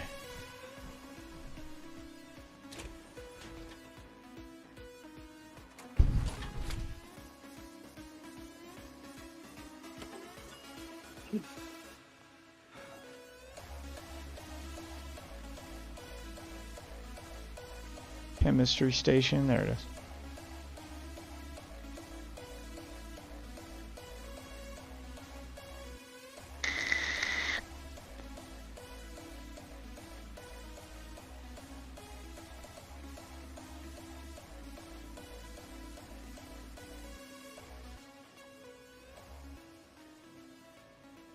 Okay, well.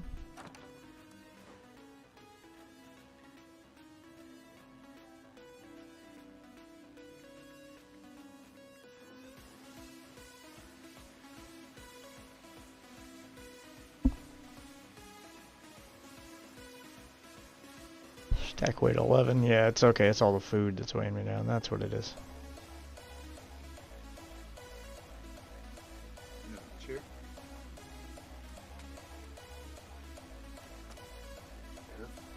Food first this time.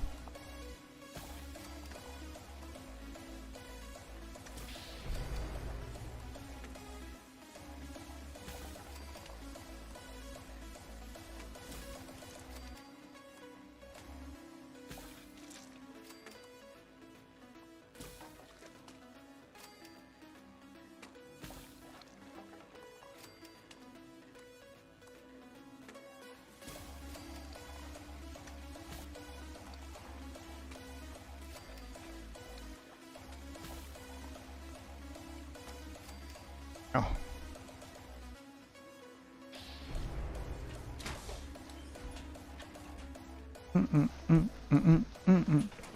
Well, it's one of those chill and watch YouTube kind of games. Do some casual farming, watch some YouTube.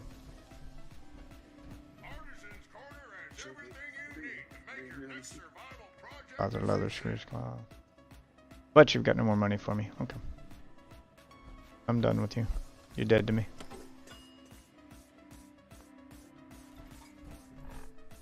Yeah, that brought my weight down. Okay.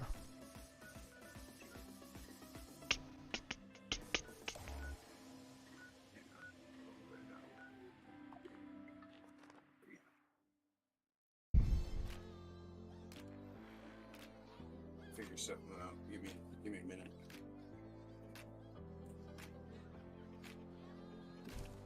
Got his house back behind mine. I'm gonna go check his house out real quick before I run back to my house.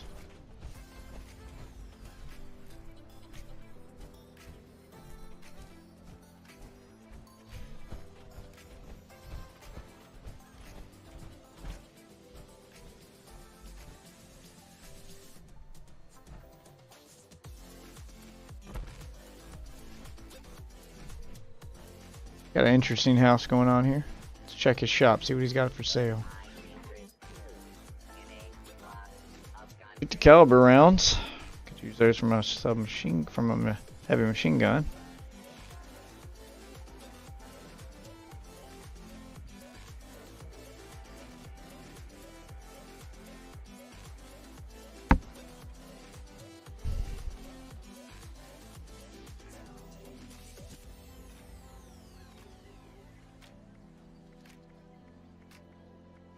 Cowboy chaps. Scrap. Glass.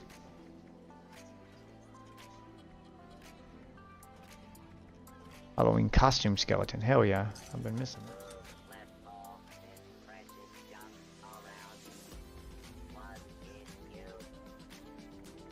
Oh, loose gears. Fuck yeah, I'm always needing gears, baby.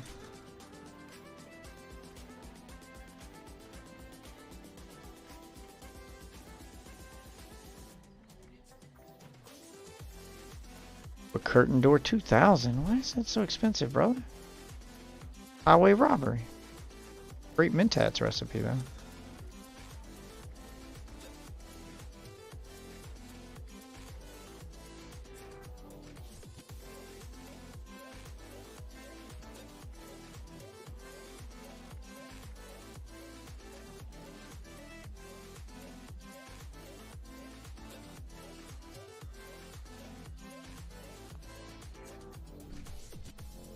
Alright, let's check out the rest of his house. See if he's locked down any of his stuff, and if he hadn't, I'm taking it. Got.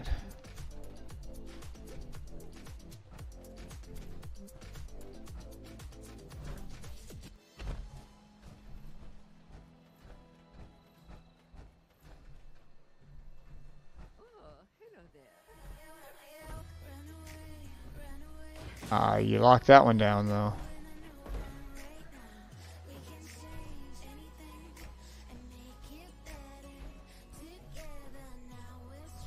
Got things set up like a fucking raven here. Does he have disco balls? He's got disco balls. That's the lighting situation. Gotcha.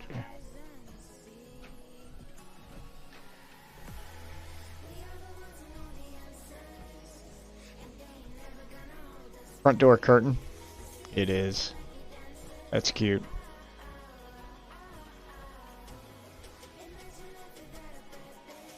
Oh, it's the same curtain. I thought he had a different one. Little jukebox up here.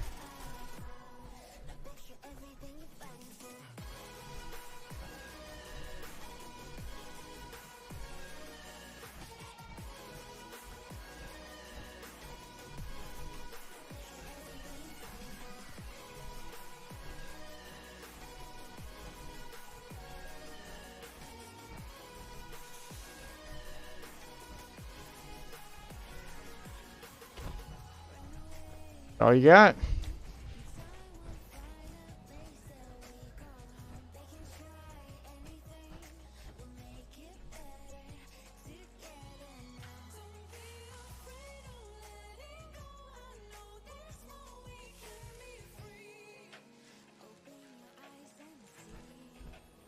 Wow. Alright, where's my house?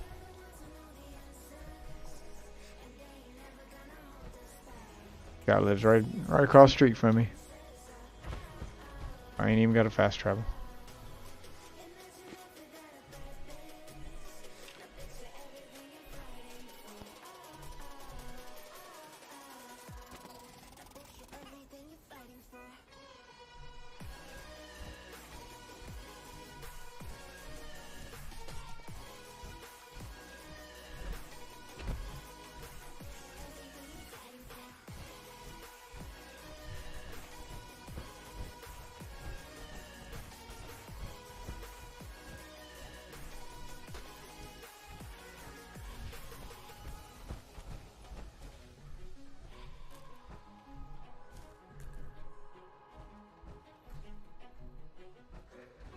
Harvest this log. Sucks.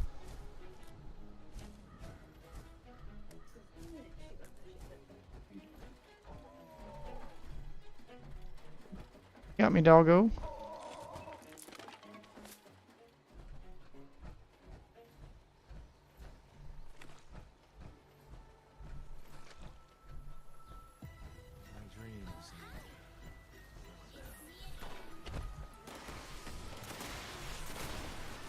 Shit up for sale.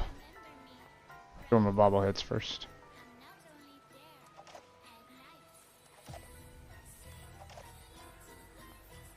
I'll be back. Alright.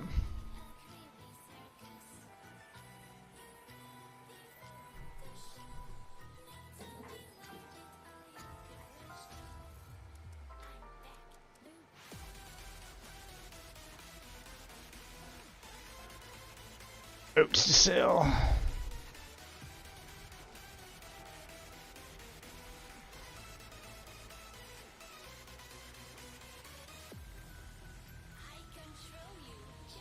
Got a few notes to sell here.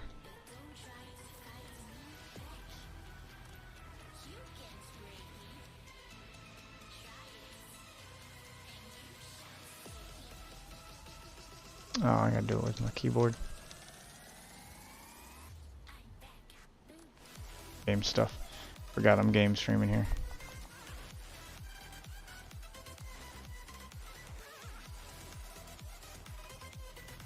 Got a theme going with my pricing.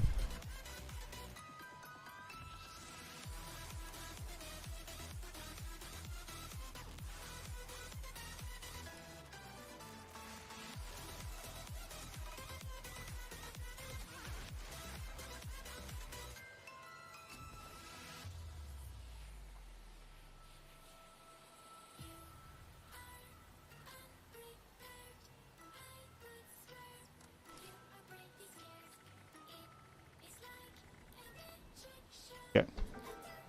I can still sell 2 more things. Aid.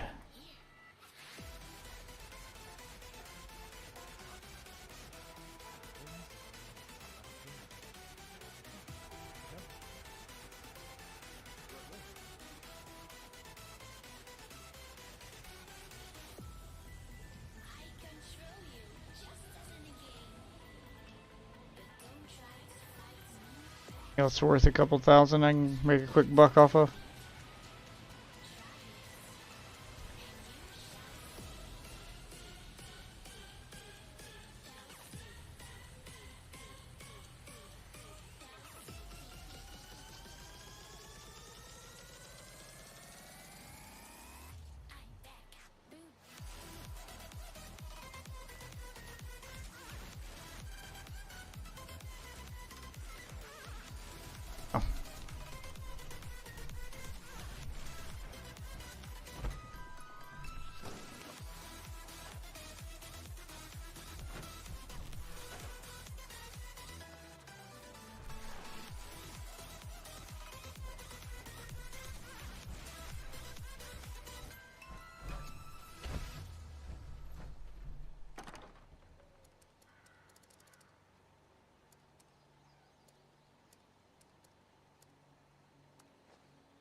Or weighs a lot. We're up.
Cali helmet.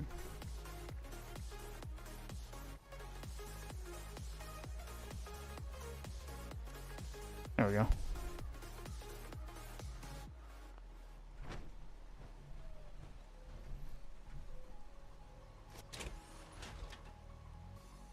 Like.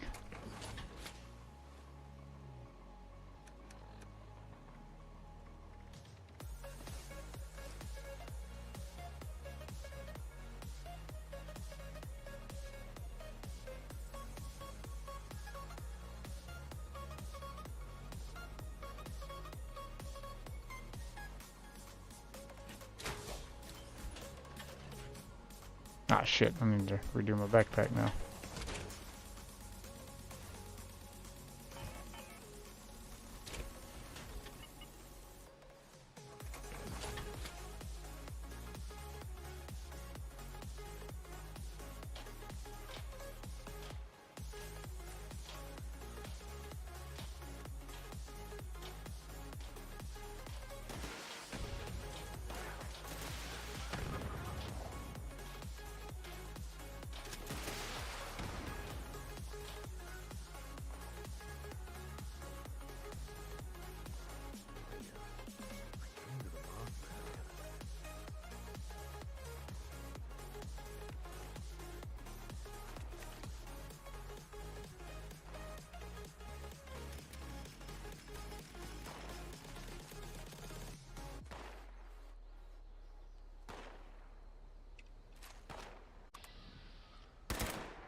Damn it.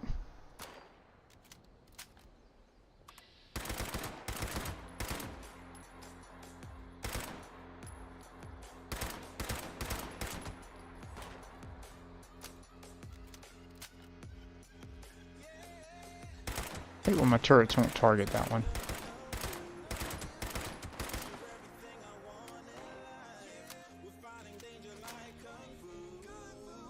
Can you help me fight or what, buddy? Yeah, there you go. Shoot your gun at him.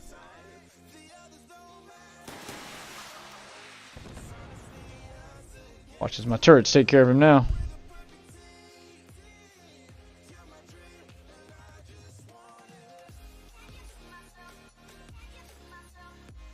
Get him? I don't think they got him. Oh, they got him. Okay. Never mind. MC y'all killing.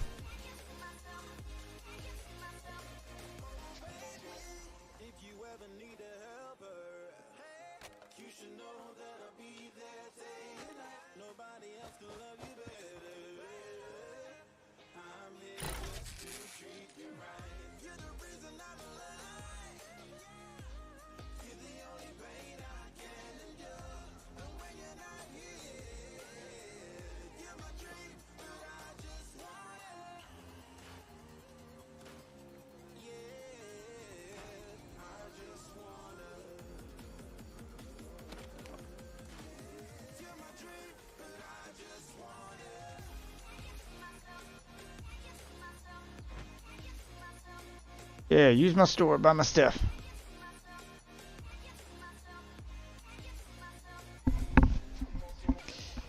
I like running that in-game player shop. I need to go grab a drink anyway. I'm gonna take a little nap while this guy's shopping at my store. I'm gonna take a little nap.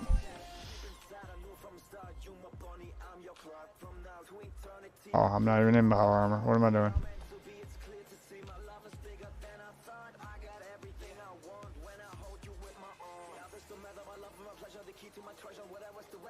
He ain't buy none of my stuff. What an asshole. Alright, I'm gonna take a quick nap, take a quick break. Ladies and gentlemen, while I go grab a drink, maybe a snack. You guys enjoy the music. Deathwitch will be right back.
Alright, witches, I am back.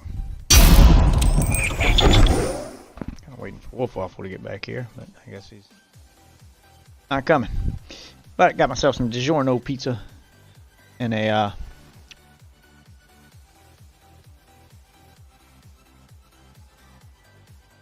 store brand pizza. I mean, some DiGiorno pizza and some store brand soda.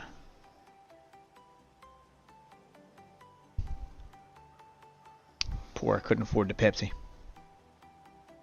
Couldn't afford the good stuff, you know. Gotta cut corners here. We're on a budget.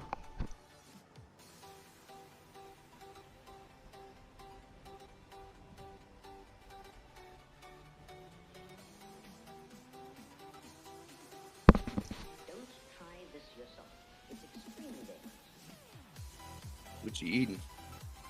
Got some DiGiorno pizza Nice. and a store brand soda. Alright, I'm on a budget. I can only afford one name brand thing.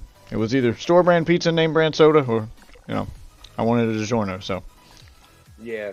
I'm having just regular cola. Pot roast, potatoes, and corn. Oh, wife made pot roast last night. Pot roast in the crock pot for the last like 6 hours. So my wife made that yesterday. She made pot roast in the crock pot all day, and we have a second smaller crock pot. Did you know you can make peach cobbler in a crock pot? Yeah. Yo, it's good. Well, she did it, and it was fucking delicious. What's good? Having my DiGiorno pizza Not the DiGiorno. and store brand soda. Look, 'cause I'm poor. I can only afford one name brand item. Okay, so it was either name brand pizza and store brand soda, or name brand soda and store brand pizza. You know what? I wanted that DiGiorno. So we're drinking cola. Just cola. Got a liter cola. Till later, Coca-Cola. Oh, I love your mom's house.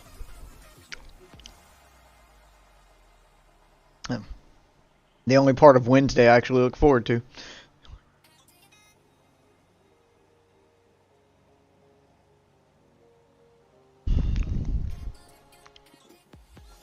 So I didn't tell you about work while I'm sitting here eating.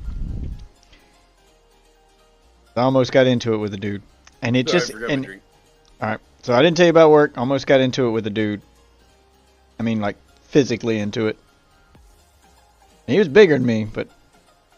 I mean, I wasn't about to stop. I was just waiting for him to make his move. Because it got a little out of hand. I don't know how it happened. Yep. It came I tried to de-escalate it, and it got to the point where... It didn't... That's the thing. There was no de-escalation. It came out of nowhere. It was... We were having a normal... You tried to... De-escalation as in you tried to solve it in a non-violent manner, but it got to the point of it's now self-defense. Yeah, I mean, that's what I'm saying. There was no getting to the point. It was just 1 minute he was fine, and one sentence later he's in my face. Like, there was no escalation. He flipped. Like, it was like flipping a switch.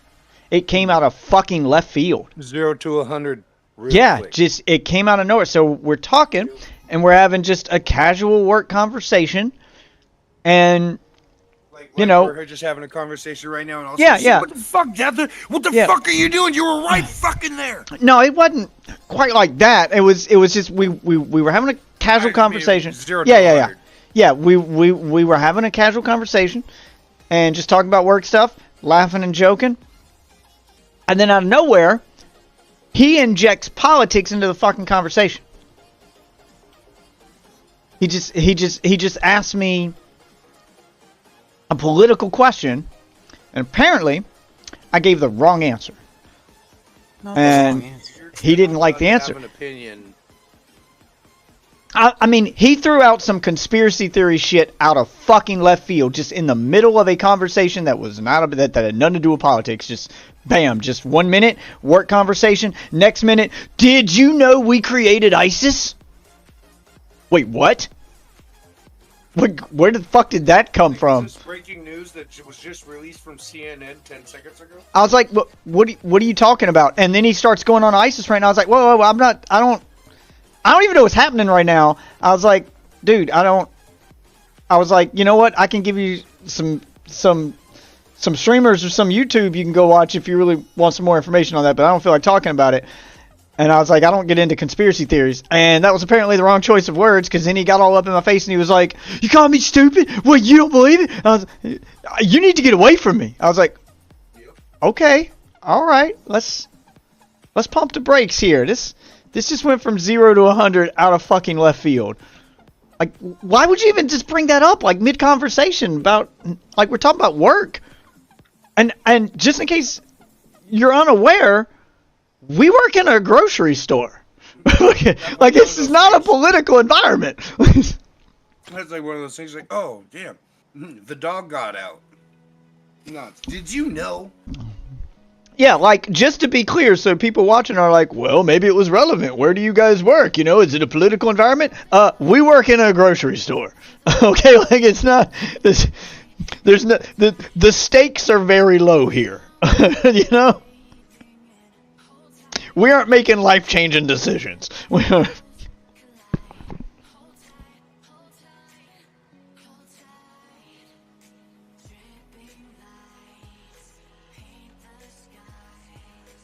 Jesus. Sounds kind of like a Yeah, douchebag. apparently. I mean, like he's JP, bro. no, I don't know what happened to him. Like, he's never done this before. Like, he must have gone down a YouTube rabbit hole last night or something, because normally he's a pretty chill dude. This just, when I say it came out of nowhere, I mean, it came out of nowhere. He's not a political guy. Like, he's never talked politics out of before. nowhere. What about Sniper Wolf doxing Jack's films? I mean, you didn't see it coming? I mean, knew technically, I knew it was a possibility, but somebody who's got, 15 million followers, 50 million followers, whatever, you're asking for legal trouble. You're literally delivering yourself. All right, couple things. One, to be fair, 90% of those 15 million are probably under the age of 7. I don't think they're going to know what doxing is. Okay? But it only takes one. And also, to be clear, doxing is not illegal unless there's only 2 circumstances in which she's asking for legal trouble. One, if the information she shared was not already publicly available. Oh, yeah, no, I get that. But they actually a lawyer posted the law that she actually broke. So they said the ball's in Jack's court if he's going to seek... I would have to see, I would have to see the doxing and specifically the law that he's... So the 2 circumstances in which it's usually illegal, now I have to see the law that he's talking about because maybe he knows something I don't. He is a lawyer. But typically, it's if you're posting information that is not publicly available, or if in the event of posting the personal information of somebody, you are accompanying that post with a call to action on said address or on said person. So it's usually one of those 2 things, if not both, have to usually be met for it to be illegal doxing. I mean, doxing in general is shitty, but if we're talking about legal, now I would need to read what the lawyer wrote, though. I'm curious to know, like, what the lawyer said, like the specific law, like how it was worded. I mean, it's probably something to do with the fact that she was threatening him. Yeah, okay, so if she's threatening, that would fall under that call to action accompanying the address. So if you're posting the address and making a threat at the same time, then one lawyer, it looks like Jack's lawyer, could then argue if she didn't directly tell her viewers to go follow through on that threat on Jack's address, it was heavily implied with the post, so it could be interpreted as a threat. So, yeah, if she's threatening in the post, and that post included his personal information, yeah, definitely illegal. Or a good lawyer could argue that. So, yeah. Yeah, I'm looking for the screenshot. So I didn't see the post, so I don't know. So I don't know what accompanied the post. Typically, when someone doxes someone and they don't want it to be illegal, they're just trying to, dox someone to make a point and to try to, scare somebody. What they'll do is they'll just drop the personal information either on Reddit or on, Twitter or wherever, and they won't add any text to it. So they won't, accompany it with a a statement at all. They'll just, I'll just leave this here kind of thing and just drop it. That's typically how most people get doxxed, because if you accompany any words with it that could be interpreted as anything, it could get you in trouble. So to be on the safe side, most people who just want to dox you to let you know, hey, I've got your information, but they didn't say anything when they posted it, they just posted it, then they're usually legally in the clear doing that, as long as the information they posted could be found publicly available online. I'm gonna have to do some digging in my YouTube history to find the video, but the law, the California doxing law states electronic cyber harassment law in California, California Penal Code 653.2 PC makes it criminal to send electronic communications such as emails or text messages with the intent of placing the recipient in a reasonable fear for his or her safety, so or threat that kind of thing. of his or her immediate family. Yeah. So the threat, so the doxing itself wasn't what was illegal there. It was the included threat with it. No, it's illegal to post electronically. What you just read, such as she videotaped the front of his house. No, because what you just read specifically said that it would put someone in fear, and you can try to argue the videotape in the front of your house, but the front of your house could It was middle of the night. It was But- the middle of the night. Yeah, but that's also publicly available. Anybody walking by the front of your house in the middle of the night could see it, absolutely. and it's not But illegal to take a picture of the front of your house. In the middle of the night, unannounced, and posting it in a live stream. She live streamed it, Right. sitting outside his house. In the I'm middle of not the night. saying it's Yeah, not no, shitty behavior and it can't be interpreted, but a good lawyer could argue against it, because it's not illegal to walk around live streaming at night, and as long as she didn't enter his property. No.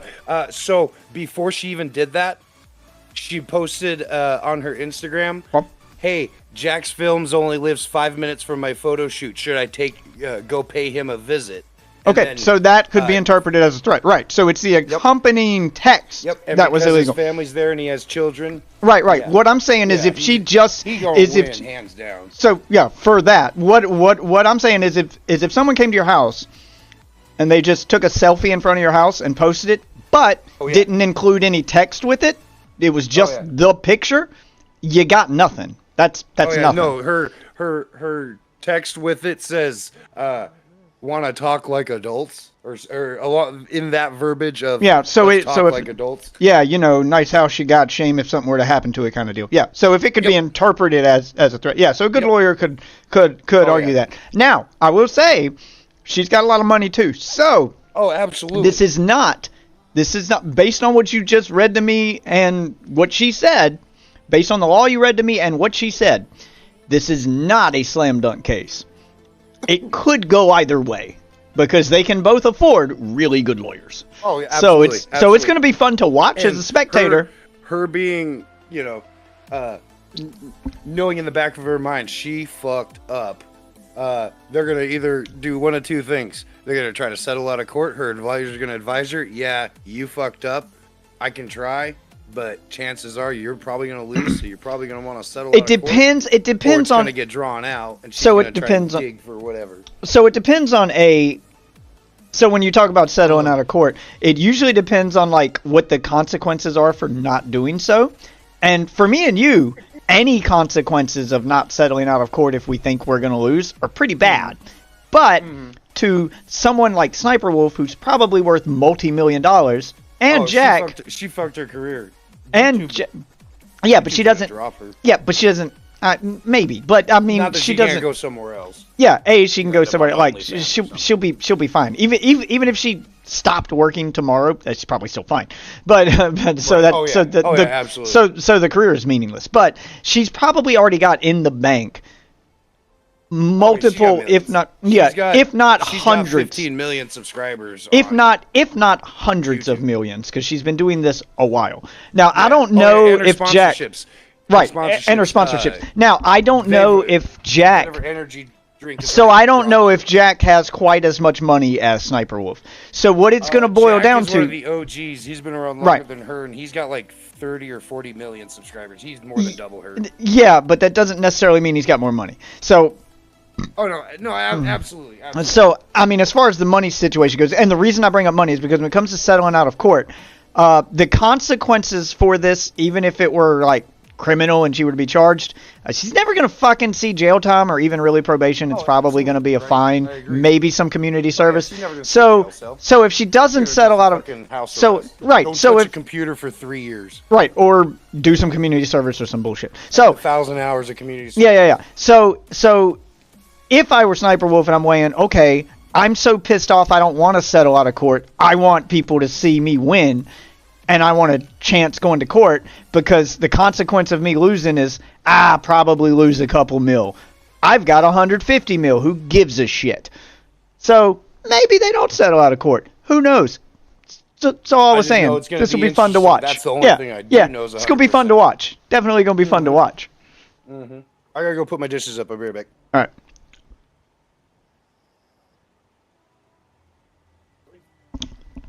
Yeah, it'll be fun to watch.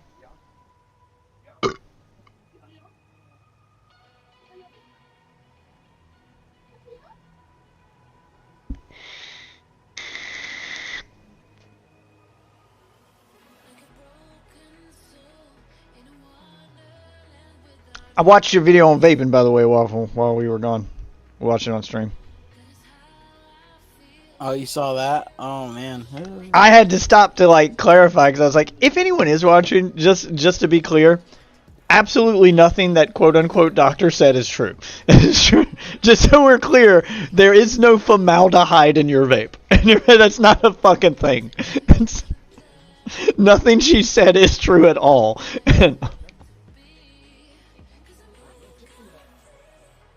Also, that argument about the long-term effects of vaping, blah blah blah, that everyone's worried about, and why you don't know what's gonna. Yeah, we do know. We do know. Vaping's been around since 2003. The long-term studies are done now. We now know what it's like to vape for 20 years. And spoiler alert, those people who started vaping since and kept going, that they checked up on, yeah, they're fine. They're absolutely fine. In fact, they're way healthier than smokers, so, you know. The huge win for vape. I don't know why the hate for it. Well, I do know why the hate for it, because the tobacco companies pay them to say this shit. That's why. If I can put my tinfoil hat on for a minute. The tobacco companies pay them to make vape sound like the devil because it's killing their industry. Absolutely nothing she said was true. Campaign for marijuana. Yeah, absolutely nothing they said was true. Absolutely nothing that doctor said was true. And the long-term studies for vaping at this point are done. Vaping became a thing in 2003. It's 2023 now. We've got 20 years worth of vape data to collect. We know the long-term effects now. And guess what? It is now definitively safer than smoking. So the tobacco companies definitely don't want you to know that. They're doing their best to hide those long-term studies now.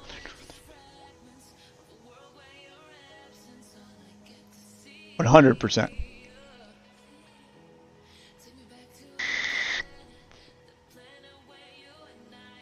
And I say that as a guy who smoked for 10 years? 10, 12 years?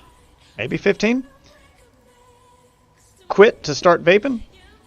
And I vaped for like 7. And noticeable difference. As someone who did both, noticeable difference in my health and how I feel now compared to then. And I'm also older now, so I should feel worse. But I feel better than I did when I was 20. So, I feel better now than I did in my 20s when I was a, pack-a-day smoker. I can definitely run farther, I can tell you that. I'm not running out of breath for, running 2 city blocks. I don't have that smoker's wheeze. Oh man. Yeah, it's a noticeable difference. If you're smoking cigarettes and you're one of those people that's been told that vaping's worse and you're worried, switch to vape.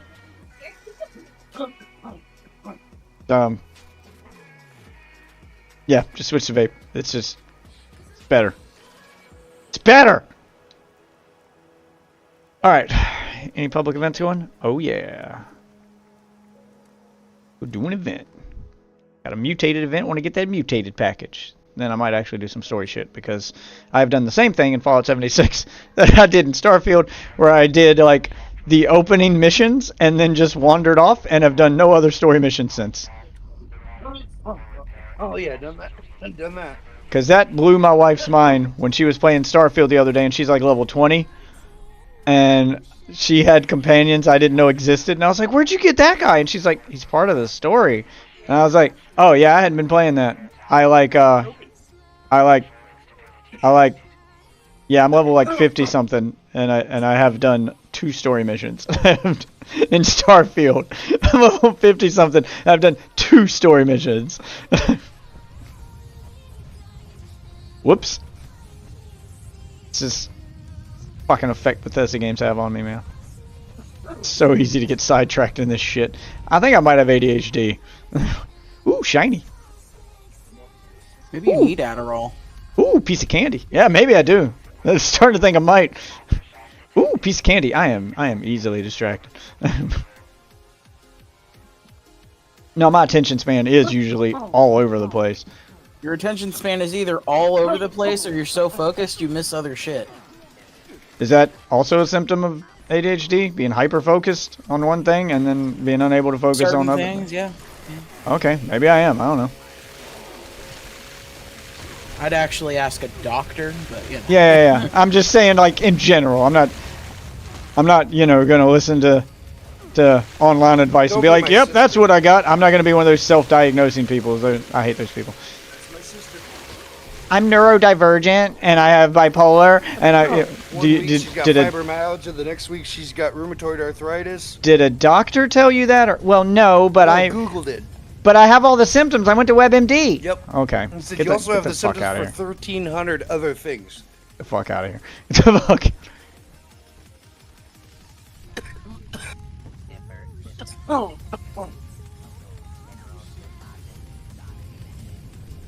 Oh, we got a Twitch streamer in here.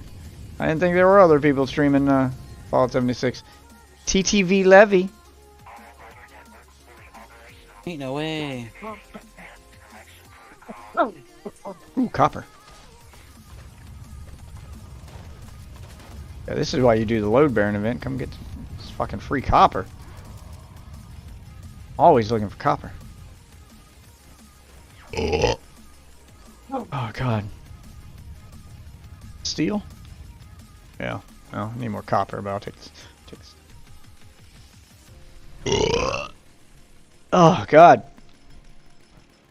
You're no talking to me now. Oh my god, I love this flaming chainsaw. It just melts.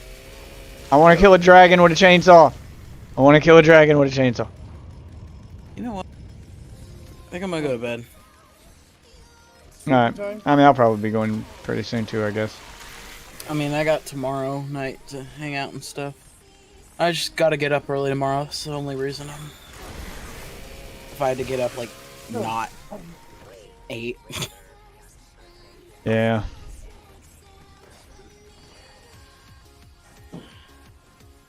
Death, if you do stream... Wait, it's Tuesday tomorrow, right? Yeah, it's Tuesday tomorrow. I should stream tomorrow. Never mind. Wow, what's up? I was gonna say, if it's Wednesday, text me if you're streaming, I'll hop in. Yeah, this Wednesday may be a little rough because that same coworker I was telling you about is responsible for half of my work, my paperwork, and my tags I have to do for the week, and you know, all my sales stuff. Getting submerged in water. So, yeah, buddy. Thanks for that. Just made my entire week harder for no discernible reason.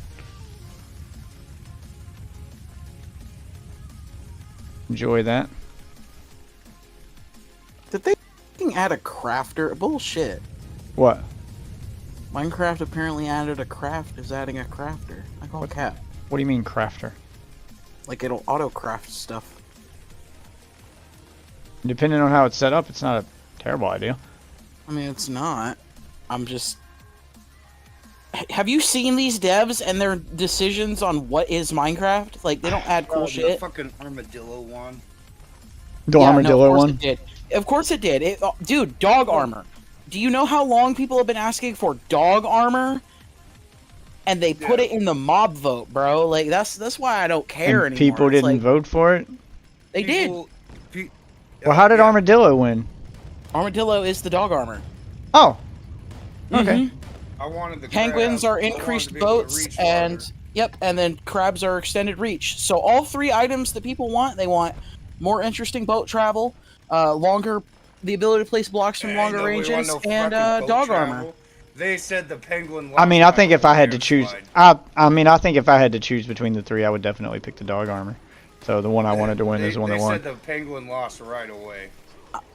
I mean, I'll say this. It was obvious that the penguin was going to lose. Have you, like, I saw on YouTube, there was like 37, 37 of the YouTubers that, fucking do Minecraft shit, all made their own polls. And every single time the penguin had like 15%. Yeah. It was hilarious. 212.87. All right, remember 212.87. 212.87. And it's like, I bet you the dog armor ain't even going to be all that worth it.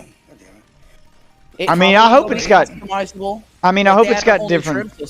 I mean, I hope it's got different tiers and shit. But at the very least, having that base to work with No, it's gonna be like means. horse armor. Well, only I one mean, class. well, I mean, at the very least, having that base to work with means modders are going to be able to do something with it. How So come they've already done that? yeah, but now they It's in can. vanilla for those that play vanilla.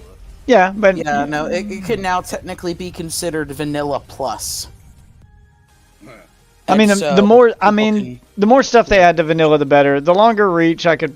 It's a minor inconvenience, but I think it's. I think it's decently long as is.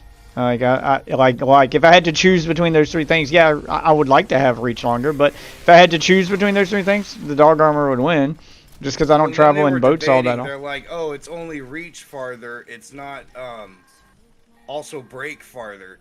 But then people started getting into arguments, and I they don't went know. to the I don't understand the Chinese arguments there. translation, and in the Chinese translation, it translates to their text translates to break and place. But apparently, when that was brought to light, the Chinese text was quickly changed Well, to just place. to be fair, I honestly think the break distance is ridiculously far anyway. Because half the time I think I can't reach something and I still can. I'm like, wow, really? Like so, I think the break distance is pretty far. Like I don't like having it a little further would be nice, but I have no complaints with the break distance Well, as is.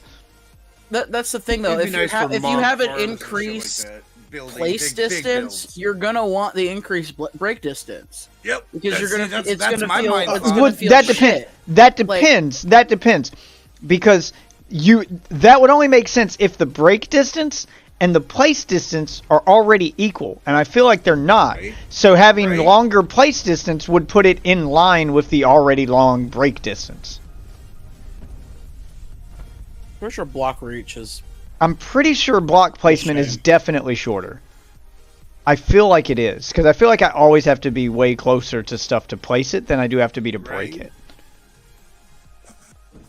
I could be wrong. I haven't actually tested it, but just in my normal playthrough, I feel like I always have to be within 4 or so blocks to place something, but I could be like 5 or 6 blocks away to break it. Because I'm constantly cutting down trees and going, do I need to place a block Do I need to to get go up there? up one? And then I'm going, no, I can still hit that. But if I try to place a block at that same thing, like next to one of the leaves where I just broke it, I usually can't. I think it's because the place length is 4.5. Yeah, so I feel like the place length isn't quite as long as the break length. So if that's what they mean by increase place length or increase reach, is we're just going to bring it in line with the break length. I mean, it makes sense, but it's something they should probably do anyway, just because it would make more sense. I'll But say this: it's kind of stupid to add it anyway. It like. But I we will really say- don't need it in general. New dungeons. There's new dungeons. But I will say adding it as a vote and then people not voting for it pretty much just tells them that, oh, these people don't really care too much about reach. So, I'll say this: this was one of the years that pretty much most of the Minecraft community was like, fuck the mob vote, bro. They keep putting cool shit in there and there was never a bringing it petition. back. There was a petition that got 700,000 votes to stop the mob vote. People were actually creating World War I mean, okay, stop it and war yeah, propaganda right, but posters. stop it and then do what? Just put them all in at the same time. Oh, they just want everything. If you're gonna offer 3 mobs, why not just put all 3 mobs in? Because you never offer, you know, ever again. I mean, I think they should just do a couple, like every once in a while, do a goddamn re-release of the mobs, and it would fix most of these problems. Like, obviously, the TLC ideas are update. good if you were putting them up in front of a bunch of people. Why can't you do like one where there's like the second place So I'd winner of, say- like 3 different mob votes? So gets I'd- a chance Yeah. again. So Yeah, I'd or say the so. second place winner comes 3 months later. So I'd say treat the mob vote as a priority vote. Because, like, let's say, okay, we got these 3 things, and we want to do all 3, but we want to do them in the order you guys want to see them in. You know, like we want to do the most desired stuff first. So vote for the one you want to see the most. That's the one we do first. Whatever comes in second, we do second, and whatever comes in third, we do third. So you still get all 3, but do it in And the that order the gives community them literally wants. shit to produce all year long until the next update. That is how I would treat the mob vote. So then everybody gets what they want, and Everybody's and happy. you can't complain that well, why are they putting this in first? Because you literally told them what you wanted the most.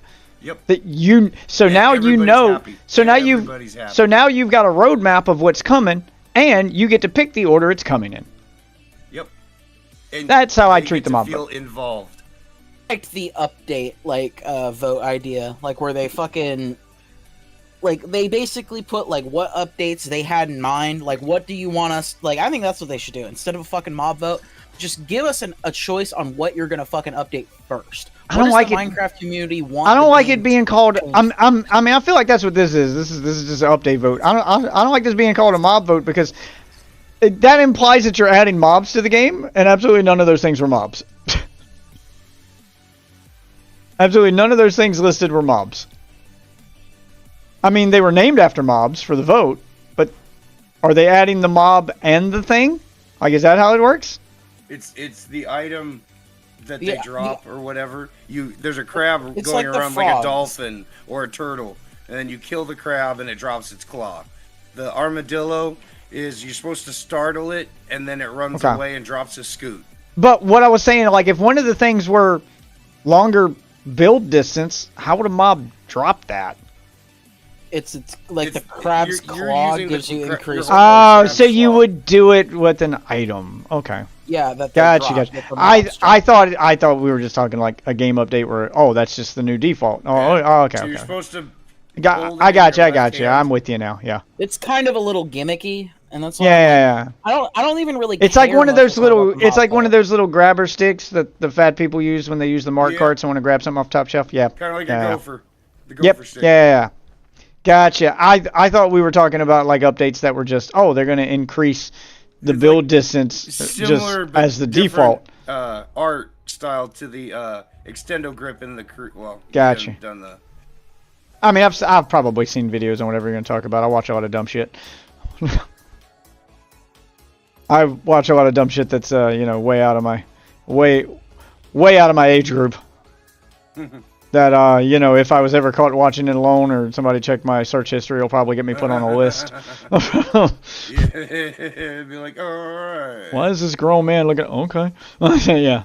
Why is he looking at modded Minecraft Let's Plays? What the fuck? That's why I was sitting waiting, and I was like, somebody A gonna look over grown my man. shoulder and see me watching a Minecraft video. Yeah, this is a grown man.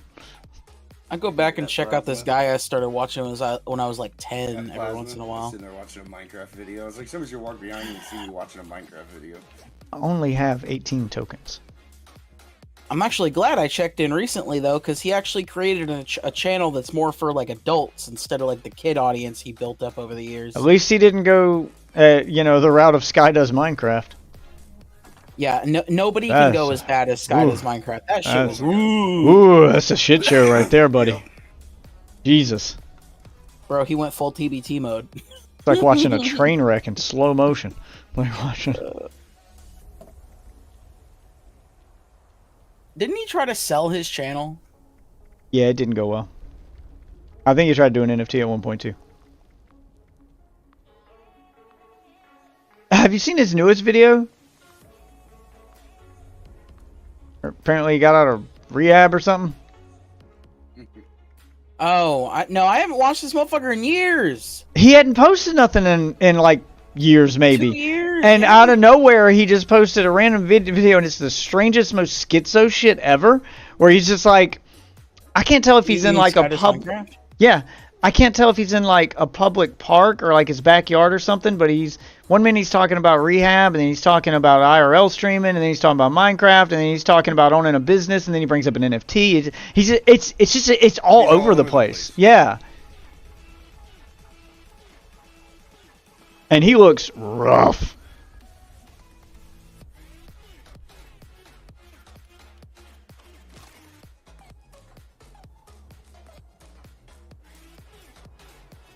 That's what a jackpot haul has in it? Oh, okay, there's still more being added to my inventory. Okay, gotcha. No paperwork is being signed, no transactions are being recorded, and nothing is being registered with the appropriate government agencies. Have a nice day. That sounds fantastic. My kind of deal. Fuck. Oh wow, that jackpot haul is adding a lot to my inventory. What else did I get? A lot of ammo, some scrap. Come on, give me a legendary. How many times I had to farm this event to get this jackpot haul? Aluminum. Well, I needed the lead. What else did I get? Black titanium. The glory jackpot?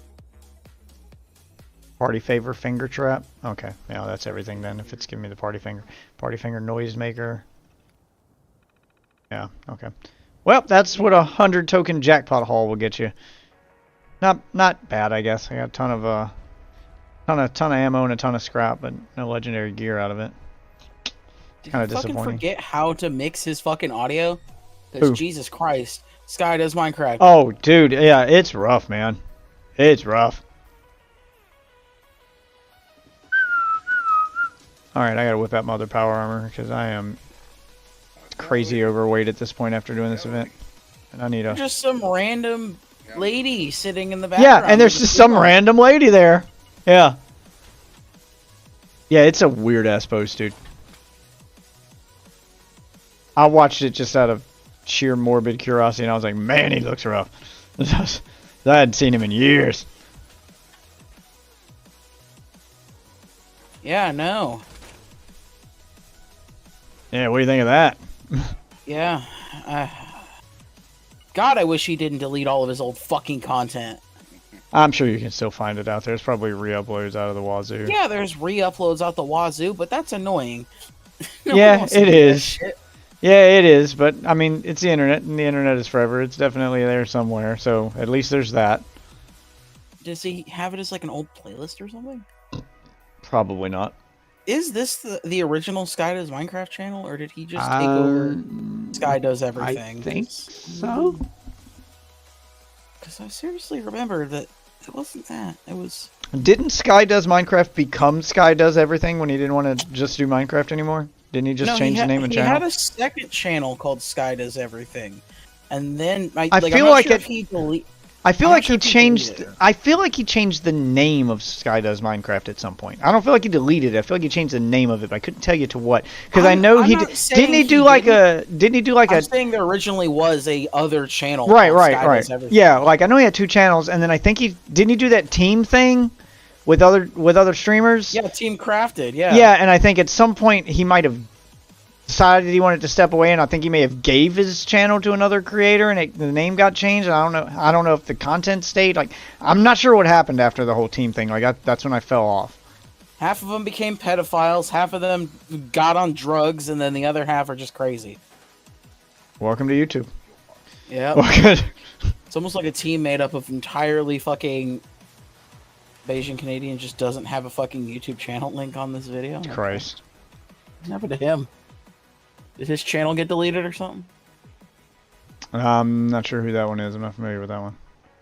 He was one of the motherfuckers who was hanging out with him all the time. He was a little more cringe, honestly. Yeah, I didn't watch too many of the people that hung out with him. Like if they weren't Jerome. like if they weren't in a video with him, then I kind of didn't watch them. I think the only two I watched were Jerome and fucking what is it again? All right, I need to go do an Asian acid Canadian. farm. I need to go do an acid farm, but I ain't gonna do that tonight. Go check on my... No, I watched Sunday. I watched Sunday a fuck ton of Sunday. Sunday used to be chill, and then he just went stupid for kids. Like, whatever happened to the dude that used to make like the Minecraft parody songs? That had all the like really viral Minecraft parody songs. People which used one? Something fuck. Captain Sparkles? Yeah, that's the one. He's still doing shit, dude. I love Captain Sparkles. Oh, he's You still should doing watch stuff? him. Okay, I was just making sure that he didn't He's become. just a normal dude. He I'm just just- hasn't been. Fuck, dude, it's crazy. I'm just making sure that he didn't become a weird pedophile and or drug addict. He still makes music videos too every once in a while. He shaved his hair recently. Yeah, because he had those like crazy viral ones, and he was just cranking out the hits back in the day. Like that dude was just he couldn't miss. Like everything he put out just like went viral and became a thing that got posted over and over again everywhere. And then all of a sudden, I just remember not seeing him anymore. He just kind of disappeared. Yeah, I don't know he if he took a kinda break got or something. Kicked off the platform, He got kicked off YouTube? or not? No, like they just stopped promoting him. Oh, why? Because Minecraft stopped being it, and when Minecraft was it, he got more views again, and then Minecraft fell off again, and then he stopped getting views again. Like he had to re-upload fucking Revenge, which was probably his most popular one. Yeah, I remember that when I watched that video a billion times. He got a fuck ton of there's a second version of Revenge that got like clipped onto the original version because of YouTube's like system updates and shit. And so technically they thought the original version of Revenge was lost, but they fucking got it back. Okay. And like that was like a whole thing for like a week. Gave him a lot of views. Yeah, I'm sure it paid quite a few bills that month. Yep. What is weighing me down? Weighing me down here. Oh, I think I gotta. Your wrap stuff. penis. I mean, always. I mean, I'm used to your ass. that. I mean, yeah. I'm used to that one though. I'm wondering like what else is weighing me down that's not normally weighing me down. And I He found. posted reaction content for a little bit, and some of it got popular, but I think that's kind of why he started falling off. He started diversifying his shit too much. Well, I mean, And then it's people it's just kind didn't of wanna watch a. half the shit. I mean, that's just how it goes. Like when you diversify, then you're. Anytime you diversify, but I mean, you kind of have to. Like, you can't do the same thing forever. It's going to get stale. So at some point, you have to diversify. But the problem is, like, people diversify trying to transition their old fans into whatever new thing they're diversifying into, and that shouldn't be the goal. The goal when you diversify and say, I'm going to switch up my content, like PewDiePie stopped doing just gameplay stuff and decided he was going to do, you know, like, let's react to memes or, you know, let's just do, like, change up his content. The goal is then not to convert your old fans, because some of your old fans are just, you're always going to have that section of people that, oh, you fell off, that just want you to do the same thing forever, and that's not reasonable, because at some point you need to evolve your content. So you need to accept the fact that some people are just gonna fuck off anytime you change your content. Right. So when you change up your content, your goal shouldn't be to transition old fans, because chances are you're going to lose a good chunk of them because some people just can't be transitioned. Instead, your goal should be, what audience am I going after next, and how can I incorporate them into this? So instead of trying to move your existing thing somewhere else, try to bring an existing thing from somewhere else into what you do. Try to merge an audience with another audience instead of trying to bring your audience somewhere else. If I'm making sense here. Yeah, no, I get what you're saying. And that's the problem. Like, so many of them just focus on the fans they got because they're so scared. Like, they see their subscriber numbers drop and they panic. And you're always going to get that dip for a minute. Like, that's how the growth works. Like, even someone like PewDiePie, when he switches up his content, his viewer numbers dip for a minute, and then he has to put out 2 or 3, videos of the new style content to give it time to stretch its legs to find its footing, and then the subscriber count goes back up. And usually exceeds where it was. That's the goal. That's a general pattern. Is he doing another series, or is he taking a break from doing? He usually does like a little modded Let's Play series, and he's been doing that for a minute. But I think he's taken another break from that. He usually does like a few. He completes. I don't know. I've been on the fence about quite a few things to do to change up my content because I haven't changed it up in forever. Not that I have an audience to transition or to look into. I'm just getting tired of doing the same thing all the time, so I want to try to do other stuff. I just don't know what I want to try to do yet. I haven't really decided where I want to take things. I don't want to just do the same thing forever, I've got other stuff I want to do. But I'm not sure like what I want to land on. I don't want to just like have YouTube videos back to back where I'm just throwing shit at the wall to see what sticks, and I don't want to just do completely random off the wall streams where people might find my stream liking one thing and then the very next night or the very next week I'm somewhere else. So I'm trying not to be all over the place. I'm trying to say, okay, I'll try this thing for this amount of time. If I'm not enjoying it, I don't like. That's how I determine if it works or not. I'm not too worried about views, but I just go, if I'm not enjoying it and it's not fun content for me to make, then I want to make it, and then I'll move on and try something else. That kind of stuff. I just hadn't really decided what yet. So open to suggestions. You're wondering where that conversation was going. I mean, got a few ideas. Like I tossed one by you. We just got to find time to sit down and sit down and fucking do it. Yeah. If you even remember. It's been a minute, honestly. I have a vague, but I'm not really sure on the details. I think I mentioned it to you about 2 weeks ago, and I was waiting for us to get time to sit down and talk about it and do it. It's just most days I've been streaming. You didn't show up for a while, and like our schedules just didn't line up. But the idea was the video game debate kind of idea where we randomly assign, where we pick a topic and then we randomly assign who argues which side of the topic, so we're not even picking which side we're on, and whether or not you agree with the side you're on or not, so it's got that lawyer element to it. Your goal, you've been tasked with defend this thing, so you may be tasked with having to try to defend something that you don't even like, and then the other person has to argue against it, and vice versa. And the idea is to just try to just put facts against each other, and we keep it video game themed, and just not every video game idea, or not every idea. The idea here is that not every idea in the video gaming industry is 100% bad, just like not every idea is 100% good. So we start trying to weigh out different facets of the video game industry and try to figure out through a debate style content what is the worst of the worst and what's not so bad. And then have this collection of videos where we can weigh them out so we can kind of see where we land. Basically, the less good stuff you can come up with, if you're trying your best to say, well, loot boxes are good because, the less good stuff you can come up with for whatever the thing is we're talking about, then the higher up on the shit list it goes.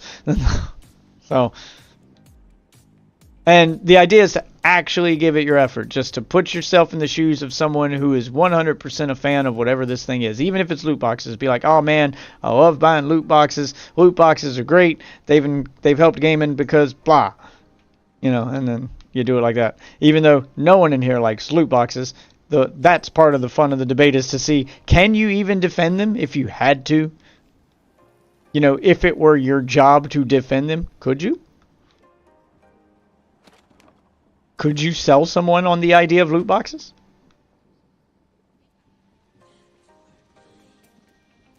I mean, that's the idea. Don't know what we'd call the little segment of the stream or whatever, show, whatever you want to call it yet. But Deadlock. No. dear God, no. You don't want to call it Deadlock and get Reggie on the show? No? Yeah, I'm good. I'm good. Well, I mean, I'd have him on the show. I'd ask him how that GameStop's doing. Wait, he's at GameStop? Not anymore. When GameStop meme stocks were taken off, he joined GameStop's board of directors for a minute, and then when it started to tank, he bailed. Damn. Yeah, he thought he was about to own GameStop and save the company and make it into a thing because its stock was going through the roof, and he was like, yeah, and then he realized it was a meme, and he's like, oh shit, no, this is not what I thought it was. Let me backpedal and get away from that.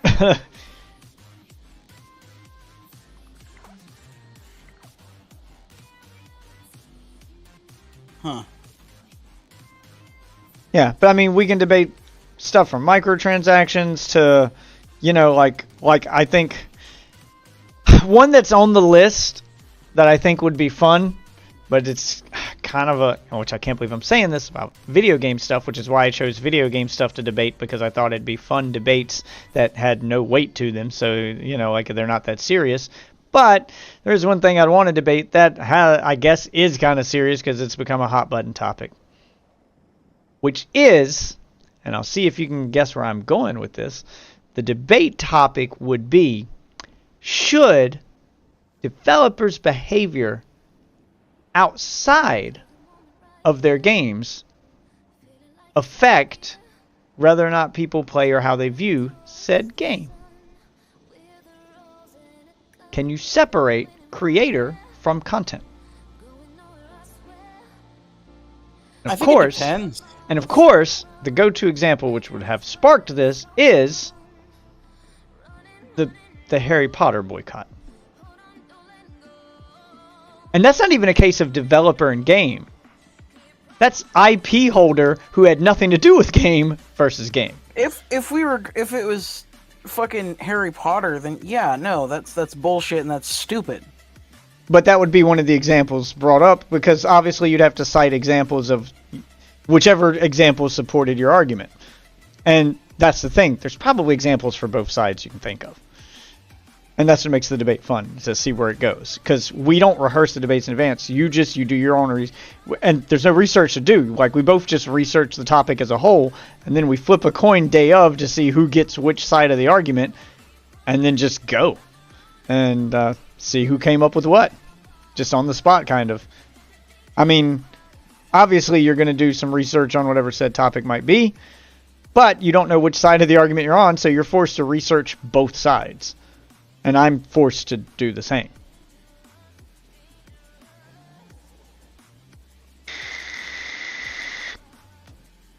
And that's the part that would make it interesting.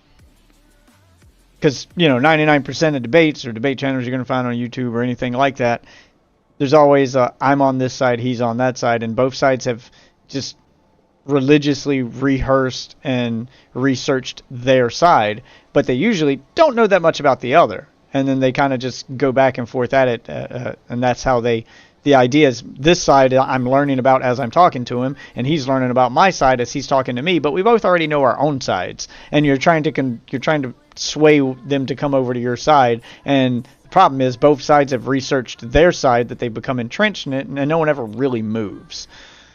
So with the idea being there are no sides, you could be on either one you don't know, so you better research everything so you can just put forth an entertaining debate and try to actually argue it. And it becomes kind of a thought experiment for us, because our minds could be shifted either way, because we're not really on a side. We try to pick topics where you could see it going either way. Obviously, if we pick something like loot boxes,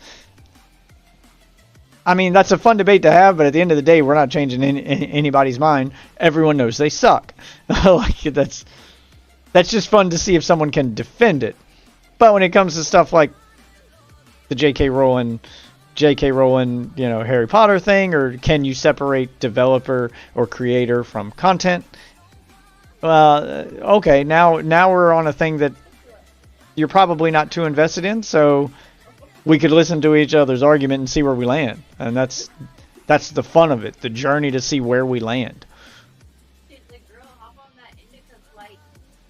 Plus, it's fun content, and it's a break from the video game, and try to add some variety to the content here. Yeah. 'Cause I'm trying to think of stuff we could do online like that. That's at least video game themed to stay with the theme of the channel. You know, because other than my wife stuff, I try to somewhat stick to the theme. That may change in the future. I mean, when I think about it, my channel name is just Deathwitch. It's not like I put, you know, blah blah gaming in my name or, you know, whatever. So I don't identify as any particular kind of content. I could technically do whatever the fuck I wanted, and no one would, you know, like scream foul. Because that's just one of my like pet peeves, is to see a channel with a name that clearly says that you started your channel to do one thing and that thing didn't work, so now you're doing a different thing. So now your name has become misleading. And my go-to example of that is, have you ever heard of the YouTube channel Review Tech USA? Yeah. Yeah, spoiler alert, he doesn't review tech. It's a fucking drama channel. Like, it makes no sense. I fucking hate that. Like, I hate seeing, like, YouTube names that have nothing to do with the content that they're putting out. So you could tell that they started out trying to do one thing, and it just wasn't working for them. And instead of changing their name because they wanted people to find them, they just kept the name and kept doing something else. Some Ordinary Gamers is another good example, where there's not a lot of gaming content there. I mean, to be fair, Some Ordinary Gamers was a creepypasta YouTube channel at first, so... Kind of came around on that. He at least reports on gaming news sometimes. He used to just only read creepypastas. Yeah, but then when you see someone like PewDiePie, okay, well, that's just a screen name. That doesn't really mean anything. So he's not locked into Minecraft. Minecraft's not in his name. He's not locked into COD. He's not locked into even gaming content. So he can kind of do whatever he wants. You know, and my name's kind of the same. Like, I don't... Like, I'm not Minecraft whatever, or COD God, or, you know, something like that. Didn't Review Tech USA start not doing, like, the gaming news shit when the Quantum TV shit happened? He started with actually reviewing tech, and then he transitioned into gaming, and that stopped getting him the attention he wanted, or didn't give him the growth he wanted, and it was probably around that time he switched to whatever, and at some point... I'm not sure exactly when that point came. He reported on some drama for some reason. He just jumped into the drama space for some reason. I don't know if another creator pissed him off, or like it was a friend of a creator, or whatever. But he had some personal stake in like the first one he did for some reason. And he saw the viewer numbers associated with that drama and just laser focused on drama after that. Yeah, I think it was the Quantum TV shit. Yeah, so probably. And then it just became a fucking drama channel. Which makes no sense if your name is Review Tech USA. It just sounds so weird, especially when like websites write articles citing a YouTuber like that, and they're like, Review Tech USA said, because with a name like Review Tech USA, when a website like Dexerto or whatever is writing an article about you and they just go Review Tech USA says, that makes it sound like they're talking about a company or like a reviewer like IGN or what used to be a magazine like PC Gaming or PC Mag. They make it sound like it's a corporation saying a thing, and then you're like, why is this for tech company saying this? And then you look into it, oh, it's not a tech company, it's a YouTuber. Why is his name Review Tech and he gives a fuck about this? Like, it just makes no sense. And I'd say maybe that's supposed to be the joke, but you can find content of him actually reviewing tech, so you know it's not a joke. You know he actually meant to review tech.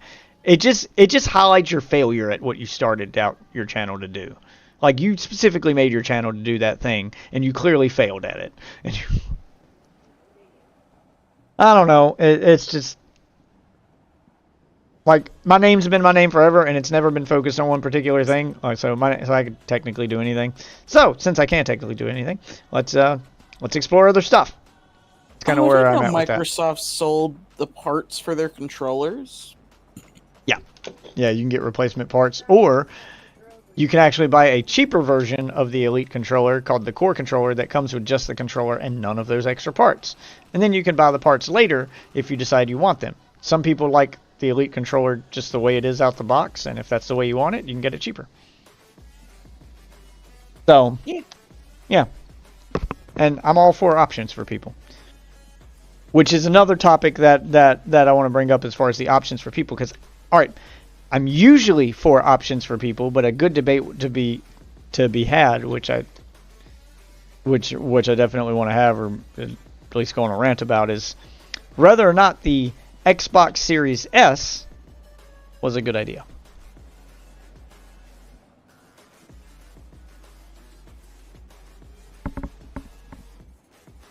I mean,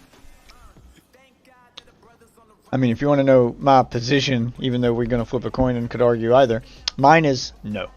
No, it was not. Or maybe it was on paper, but it could have been done better.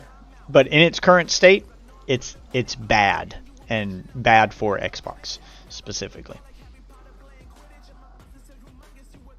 It is putting them at a handicap.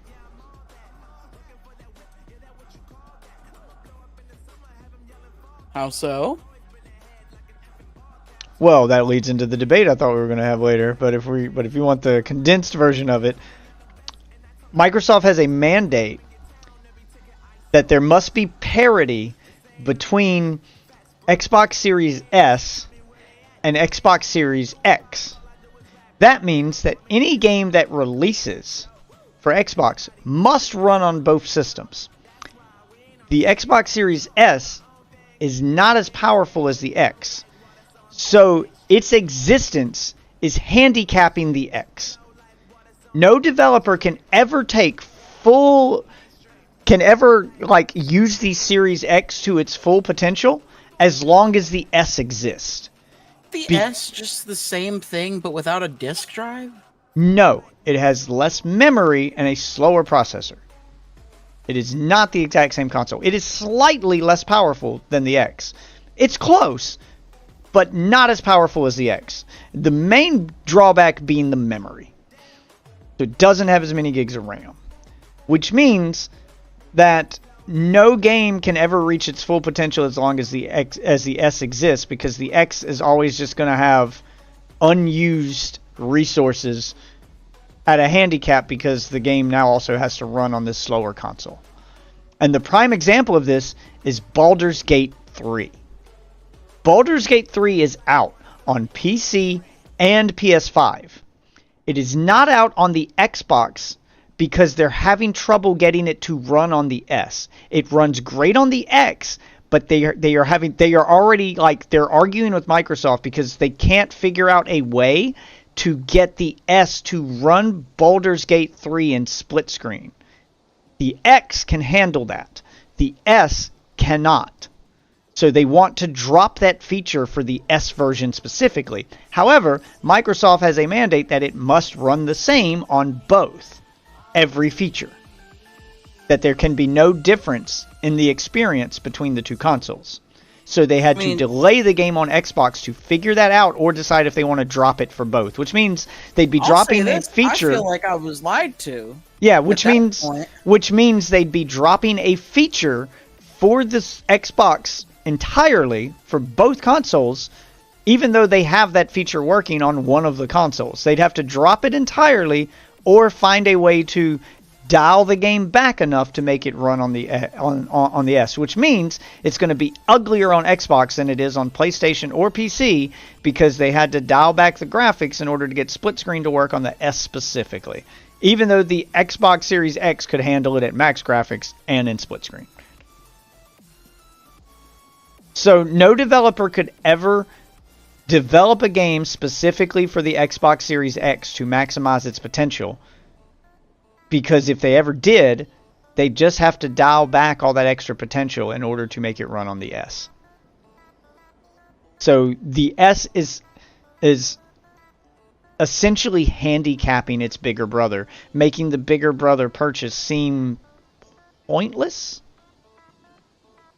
Basically, it is just for the disk drive now, but they advertise it as... I thought the whole point of this thing was that it was exactly the fucking same, but it didn't have all the extra bullshit. It didn't have a disk drive. It doesn't have as many ports. Shit like that. So the Like, devil. I didn't think there was any difference in this. So, yes and no. So the devil's in the details. You weren't lied to. They did give you the specs of both consoles up front. And the wording, hence devil in the details, was that they told you the experience would be the same on both consoles. Not that both consoles had the same hardware. Hence why they have the parity rule. Both games have to deliver the same experience on both consoles, even though the Series X is more powerful. So the S is handicapping its bigger brother.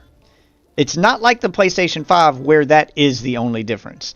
The PlayStation 5 digital model is the exact same as the disc model. The only difference is it does not have the disc drive. The PlayStation does not have this issue, and that's why it already has Baldur's Gate 3. Yeah. So And Baldur's this is Gate how it 3 is should the have prime fucking example. Yeah, so Baldur's Gate 3 is the prime example. Yeah, so the S was a great idea on paper in that making a cheaper version of it for, consumers was a great idea. I think they cut the wrong corners to get there by handicapping the system. I think what they should have done is they should have not included the disk drive. They should have not included as big of a hard drive as the X, which they already didn't do. And there's probably some other corners they could cut. Maybe not do 4K with it, because you could just do the 1080p console. Technically, it could deliver the same experience gameplay-wise as long as you were playing in 1080p. You're not guaranteed 4K on either, or maybe not do HDR. Just have it not do a feature so that you don't have to include this high-speed HDMI port on the back. There's other little corners you could cut there without having to mess with the processor or the GPU, so game developers could maximize the system and just, on the Series X you get 4K, and on the Series S you get 1080p. And as long as Xbox advertises it as such, hey, this is the 1080p console. If you want 4K, you got to get the X. That's totally fine. Couldn't you just let them change the graphics in the game? And so if you're in split screen and they have problems, you could just change the graphic settings like it's a PC. So again, the problem with that is the parity rule. The parity rule says that as it's the way it's worded, it says the experience must be the same on both consoles, which means that even if you add those options into the menu, there can't be options in the menu on the S or on the X that aren't there on the S. Otherwise, it's not the same experience. So if you have the option to turn it up to Ultra on the X, and then you download it on your S, like me, I've got both, and then I walk into my living room and I can't put it on Ultra, well then I'm not getting the same experience, am I? And that would break the parity rule. So it's that parity rule that is kind of killing the console. But they do that because they don't want a bunch of games to come out specifically for the X, making S owners feel like they wasted their money. They just shouldn't have done what they fucking did in the first place. I think they should have not included a disk drive. You could have included one Wi-Fi antenna instead of two, so you could have the X do 5 gigahertz version of Wi-Fi, and the S only do 2.4, which is not as fast, but you need to cut some corner to make it cheaper. And that wouldn't affect how the game plays. It would affect your download speeds, but that's about it. So you'd get slower downloads, sure. But it wouldn't affect the games. Therefore, you would get the same experience, technically. Because that same experience applies to gameplay. The games, not to the system. So there's some corners you could cut. Maybe not have as many USB ports, etc. There's other ways they could have cut costs, or they could have just kept it all the same and just not include a disk drive and include a smaller hard drive, which is what they already did. So they could just leave it as is, but make the processor and GPU the same, offer it at a cheaper price, sell it at a loss, knowing that that loss will lead to more Game Pass and more game sales later. So that could have been a decision they made where they just ate the lot, where they made their profit on the X, but they, lost money on the S and hoping that it would kind of all come out in the wash, which is what I would have done. That would have been the business decision I would have made, because yeah, we're losing money here, but we're making more money here. So it should balance out. In fact, we should end up making more money over time. So that initial sale is going to hurt, but we'll get it back later. It becomes an investment. All the money now. Which I think is what they probably would do if they were doing it again today. Because at the time the Xbox launched, Game Pass wasn't what it is now. Game Pass was kind of a gamble. And I think if they had put more faith in Game Pass and done that, then they could have taken a loss on the S, because the more people you have that have access to Game Pass, more people on Game Pass, the more money you make. Because right now, far and away, Game Pass is their biggest fucking moneymaker. By a long shot. And that's why they keep pushing it, even to people who don't own either console. And I'm not even talking about PC Game Pass, just Game Pass Ultimate, because, hey, play on your phone, play on your tablet, play on any web browser. Because game streaming. But all those options weren't there when those systems launched. So I think if they were to relaunch the systems tomorrow, they probably would make the S just as powerful as the X and sell it at a loss, because they knew the easier it is for people to have access to Game Pass, the more people are going to subscribe to Game Pass, because Game Pass is awesome, and the more money they make over time. So they end up, making all that money back and then some. So the money they lost really won't matter. It's probably the route they would take now. But at the time, it was Game Pass was an unknown. It was a gamble. They weren't sure if it was going to be successful or not. They played it a little too safe. And now they're paying the price for that. Yep. You know what they should do? They should make up a fake scandal about Xbox Series S is going to shit. Recall them all. So what you can do now... your only real solution now... This is what I would do. And I think this would benefit and just look great on their part, and it would benefit both the X and the S owners. So, I would make it so that every single Xbox game on Xbox was streamable. Not just Game Pass games, every game. So if you wanted to stream Mortal Kombat 1 and you paid for it, you can only stream the Game Pass games for free.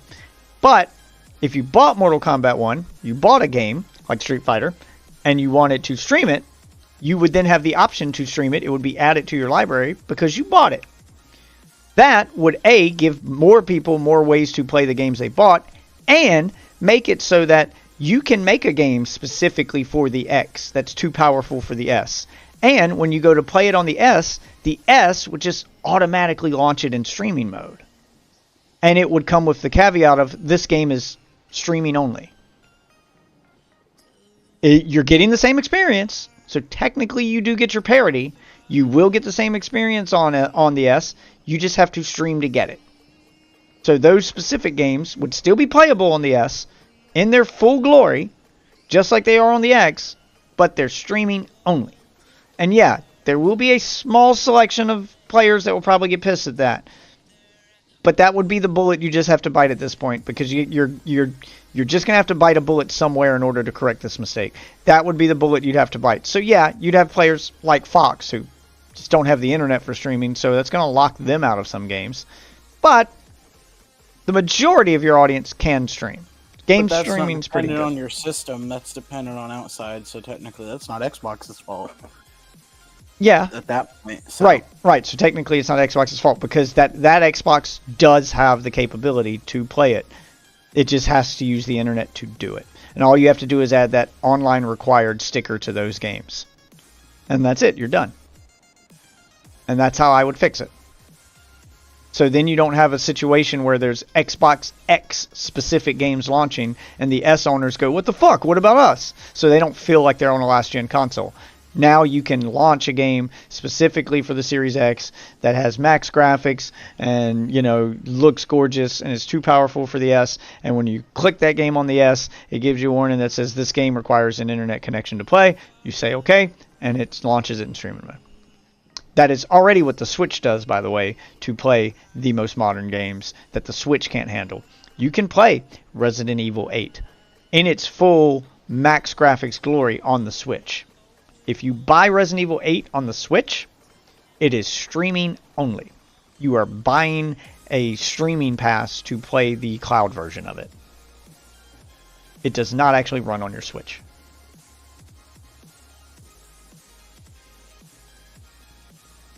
So, and if that's been successful on Switch, Switch doesn't even have as good a Wi-Fi as an Xbox, and it doesn't have a hardwired option, then it'd work great on Xbox. What's up, Brandon? Sorry, I was in the middle of a rant there. But let's go, Brandon. Yeah, that's the. I was just gonna say the same fucking thing. But that's the concession I would have to make on that in order to make this work. Somebody, when I worked at Domino's, came in to work with thousands of Joe Biden stickers, and it's a picture of him pointing, and the caption says, "I did that." They put it all over. Literally, we had to sit there and peel them off as best we could, and even after we thought we got them all, every other day we were finding new ones. Some companies have a habit of still making their games at 30 to 60 FPS still. Like, dude, what the fuck? Really old games are excused. But yeah, the S is the problem there too. So the reason that, if you want another example of the S, the reason that Redfall, amongst all its other problems, that it advertised 60 FPS on its game box and was supposed to launch at 60 frames per second but didn't, was because they couldn't get 60 frames per second working on the S. The X it would work on, but because of the parity rule, they couldn't activate it on the X until they got it working on the S. So they had to delay that feature. And that is why it works now. They do have Redfall working at 60 frames per second on both consoles. And I'm pretty sure that the graphics got dialed down some to make that happen. So the S is gimping the X. Yo, hey, I'm gonna go. I'll talk to you tomorrow, man. Later, bud. Later. Yeah, so I just mentioned Redfall. So it's not that the companies are having a habit of it. It's that they're trying to make it work on this console that's kind of like the S isn't a next-gen console like the X is. So the Xbox Series X is a next-gen console. The Xbox One is the last-gen console. And the Series S is somewhere in the middle. And that puts Xbox in a weird position because these companies start making their games for the X, and then they kind of do it backwards. They make it for the X and go, yeah, it plays great. And then they go to fire it up on an S because Xbox goes, hey, before we launch it, does it work on both consoles? They go, oh, shit, we forgot about the S. And then they go and fire it up real quick and go, fuck, this doesn't work. So, yeah, oops. It's not that they have a habit of making games at 30 frames per second. It's that they're having trouble making that older hardware running at 60 frames per second. So now we got to start cutting some corners. We got to start dialing things down. So companies have started doing like a good company now making a game for the Xbox will make the game for the Series S and then port it to the X so that they both run the same. But some companies do it the other way around, where they make the game for the X, runs great, looks great, and then they try to port it to the S, and that's when they realize the S isn't quite as powerful as the X, and it's having trouble, and they have to start dialing things back. So, yeah, it's basically the existence of the Series S has been a thorn in companies, in developers' sides since its inception. Like, it was one of those things that was a great idea on paper, but it's becoming a problem now. It wasn't as big a problem when the games first launched because these companies were still you know, the technology wasn't there to make these super high res, you know, ultra realistic looking next gen games. They were still learning the system. But now that they've learned how to take full advantage of these systems, they're learning they can't take full advantage of the one they want to take advantage of because the S exists. And that sucks. But I'd love to see some like next level shit on console. And if I'm not mistaken, that's also the reason Minecraft still doesn't have ray tracing on console yet. Is that they had it working on the X. You could even activate it in a preview build, but it didn't work on the S. So they're still working on that. If I'm not mistaken, that's how that happened.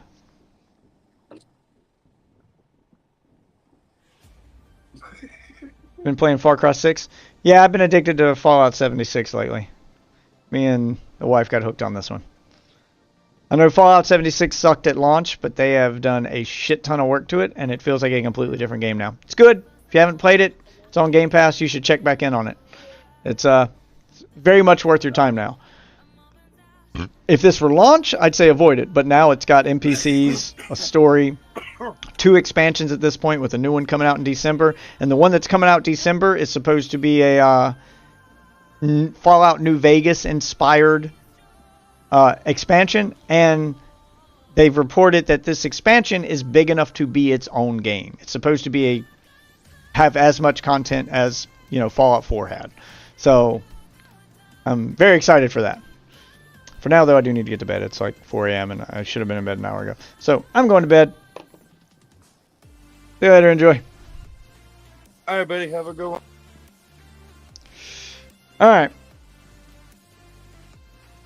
As for the rest of you wonderful witches, I do want to thank you all for watching. It's been an interesting stream. My wife attempted to explain some of her crazy shows because she made fun of my crazy shows when I tried to explain Dragon Ball to her. So she tried to explain one of her crazy shows, and the point I was trying to make was her crazy shows sound just as crazy as Dragon Ball sounds to someone who doesn't know what Dragon Ball is. Which I get it. Dragon Ball sounds batshit insane to someone who has no idea what Super Saiyan, and then you try to explain what a Majin Buu is. Yeah, like there's a lot of nonsense in Dragon Ball, okay? I'm not going to pretend like it's not crazy bullshit. But a lot of the shows that she watches are also crazy bullshit.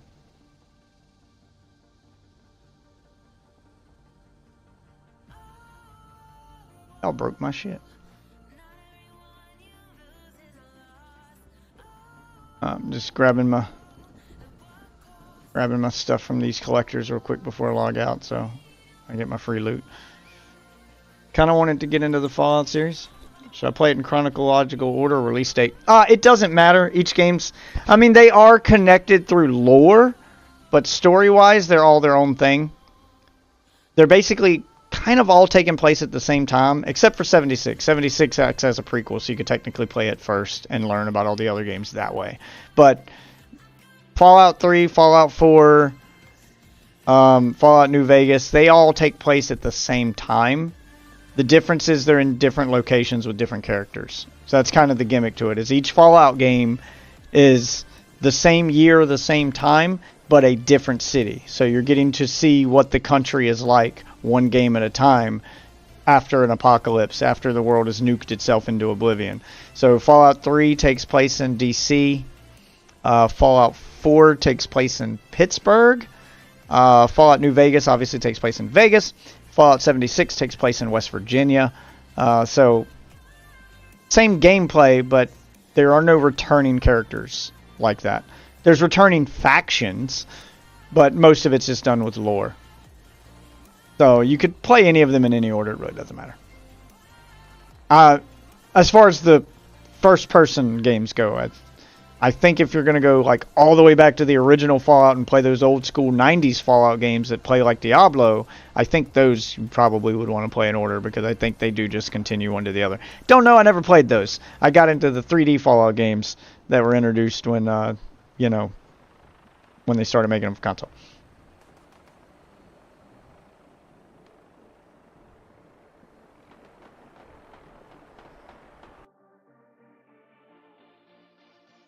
Oh, okay, there we go. It's quitting the game.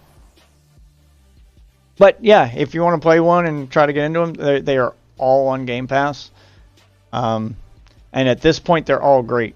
Like a few years ago, I would have told you to avoid Fallout 76, but it really depends on what you're looking for. Fallout 76 is the only one with multiplayer, and it's kind of MMO-ish. There is a story, but there's so much to do after you finish the story that you could literally grind the game forever and play with your friends. It's got a Diablo-style in-game system with the legendaries and, you know, daily dungeons and raids and that kind of thing. So, it depends on what your flavor is. If you just want a more straightforward, story-driven experience, there you play it and then you beat it and you're done. That's all the other Fallout games. 3, 4, New Vegas. Those are all single-player experiences. Probably start with 76. Hey, if you get Fallout 76, you know, and you need somebody to play with, let me know. I'll play with you. I'm playing mainly on Xbox because there is no crossplay, by the way. So, you know, pick the system you want to stick with. I'm playing mainly on Xbox because that's where the wife's playing. But I can play it on PC.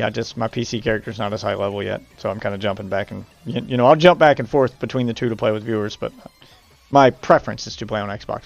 For now, though, I am going to bed, so I want to thank all you wonderful witches for watching. If you are new to the stream, there are socials above my head here, unless, of course, you're on a mobile platform, in which case, check the links in the description or the profile down below. The Twitter will let you know when I go live, so you want to follow that. Sometimes there's notifications on Kick or YouTube aren't that great. The Discord is where the community's at. It is a couple hundred strong and it grows every single day. It's a very active place even when I'm not streaming. There's plenty of conversation to be had. I post there frequently at work, even though I should be working. So it's an active place. We'll post free games we find. We'll post gaming news. There's some non-gaming sections. And who knows? You might make yourself a new friend, a new gaming buddy, or maybe even a new lover. For now, though, I'm going to bed. So I want to thank all you wonderful witches for watching. And I will see you guys tomorrow night. Have a good night, everybody.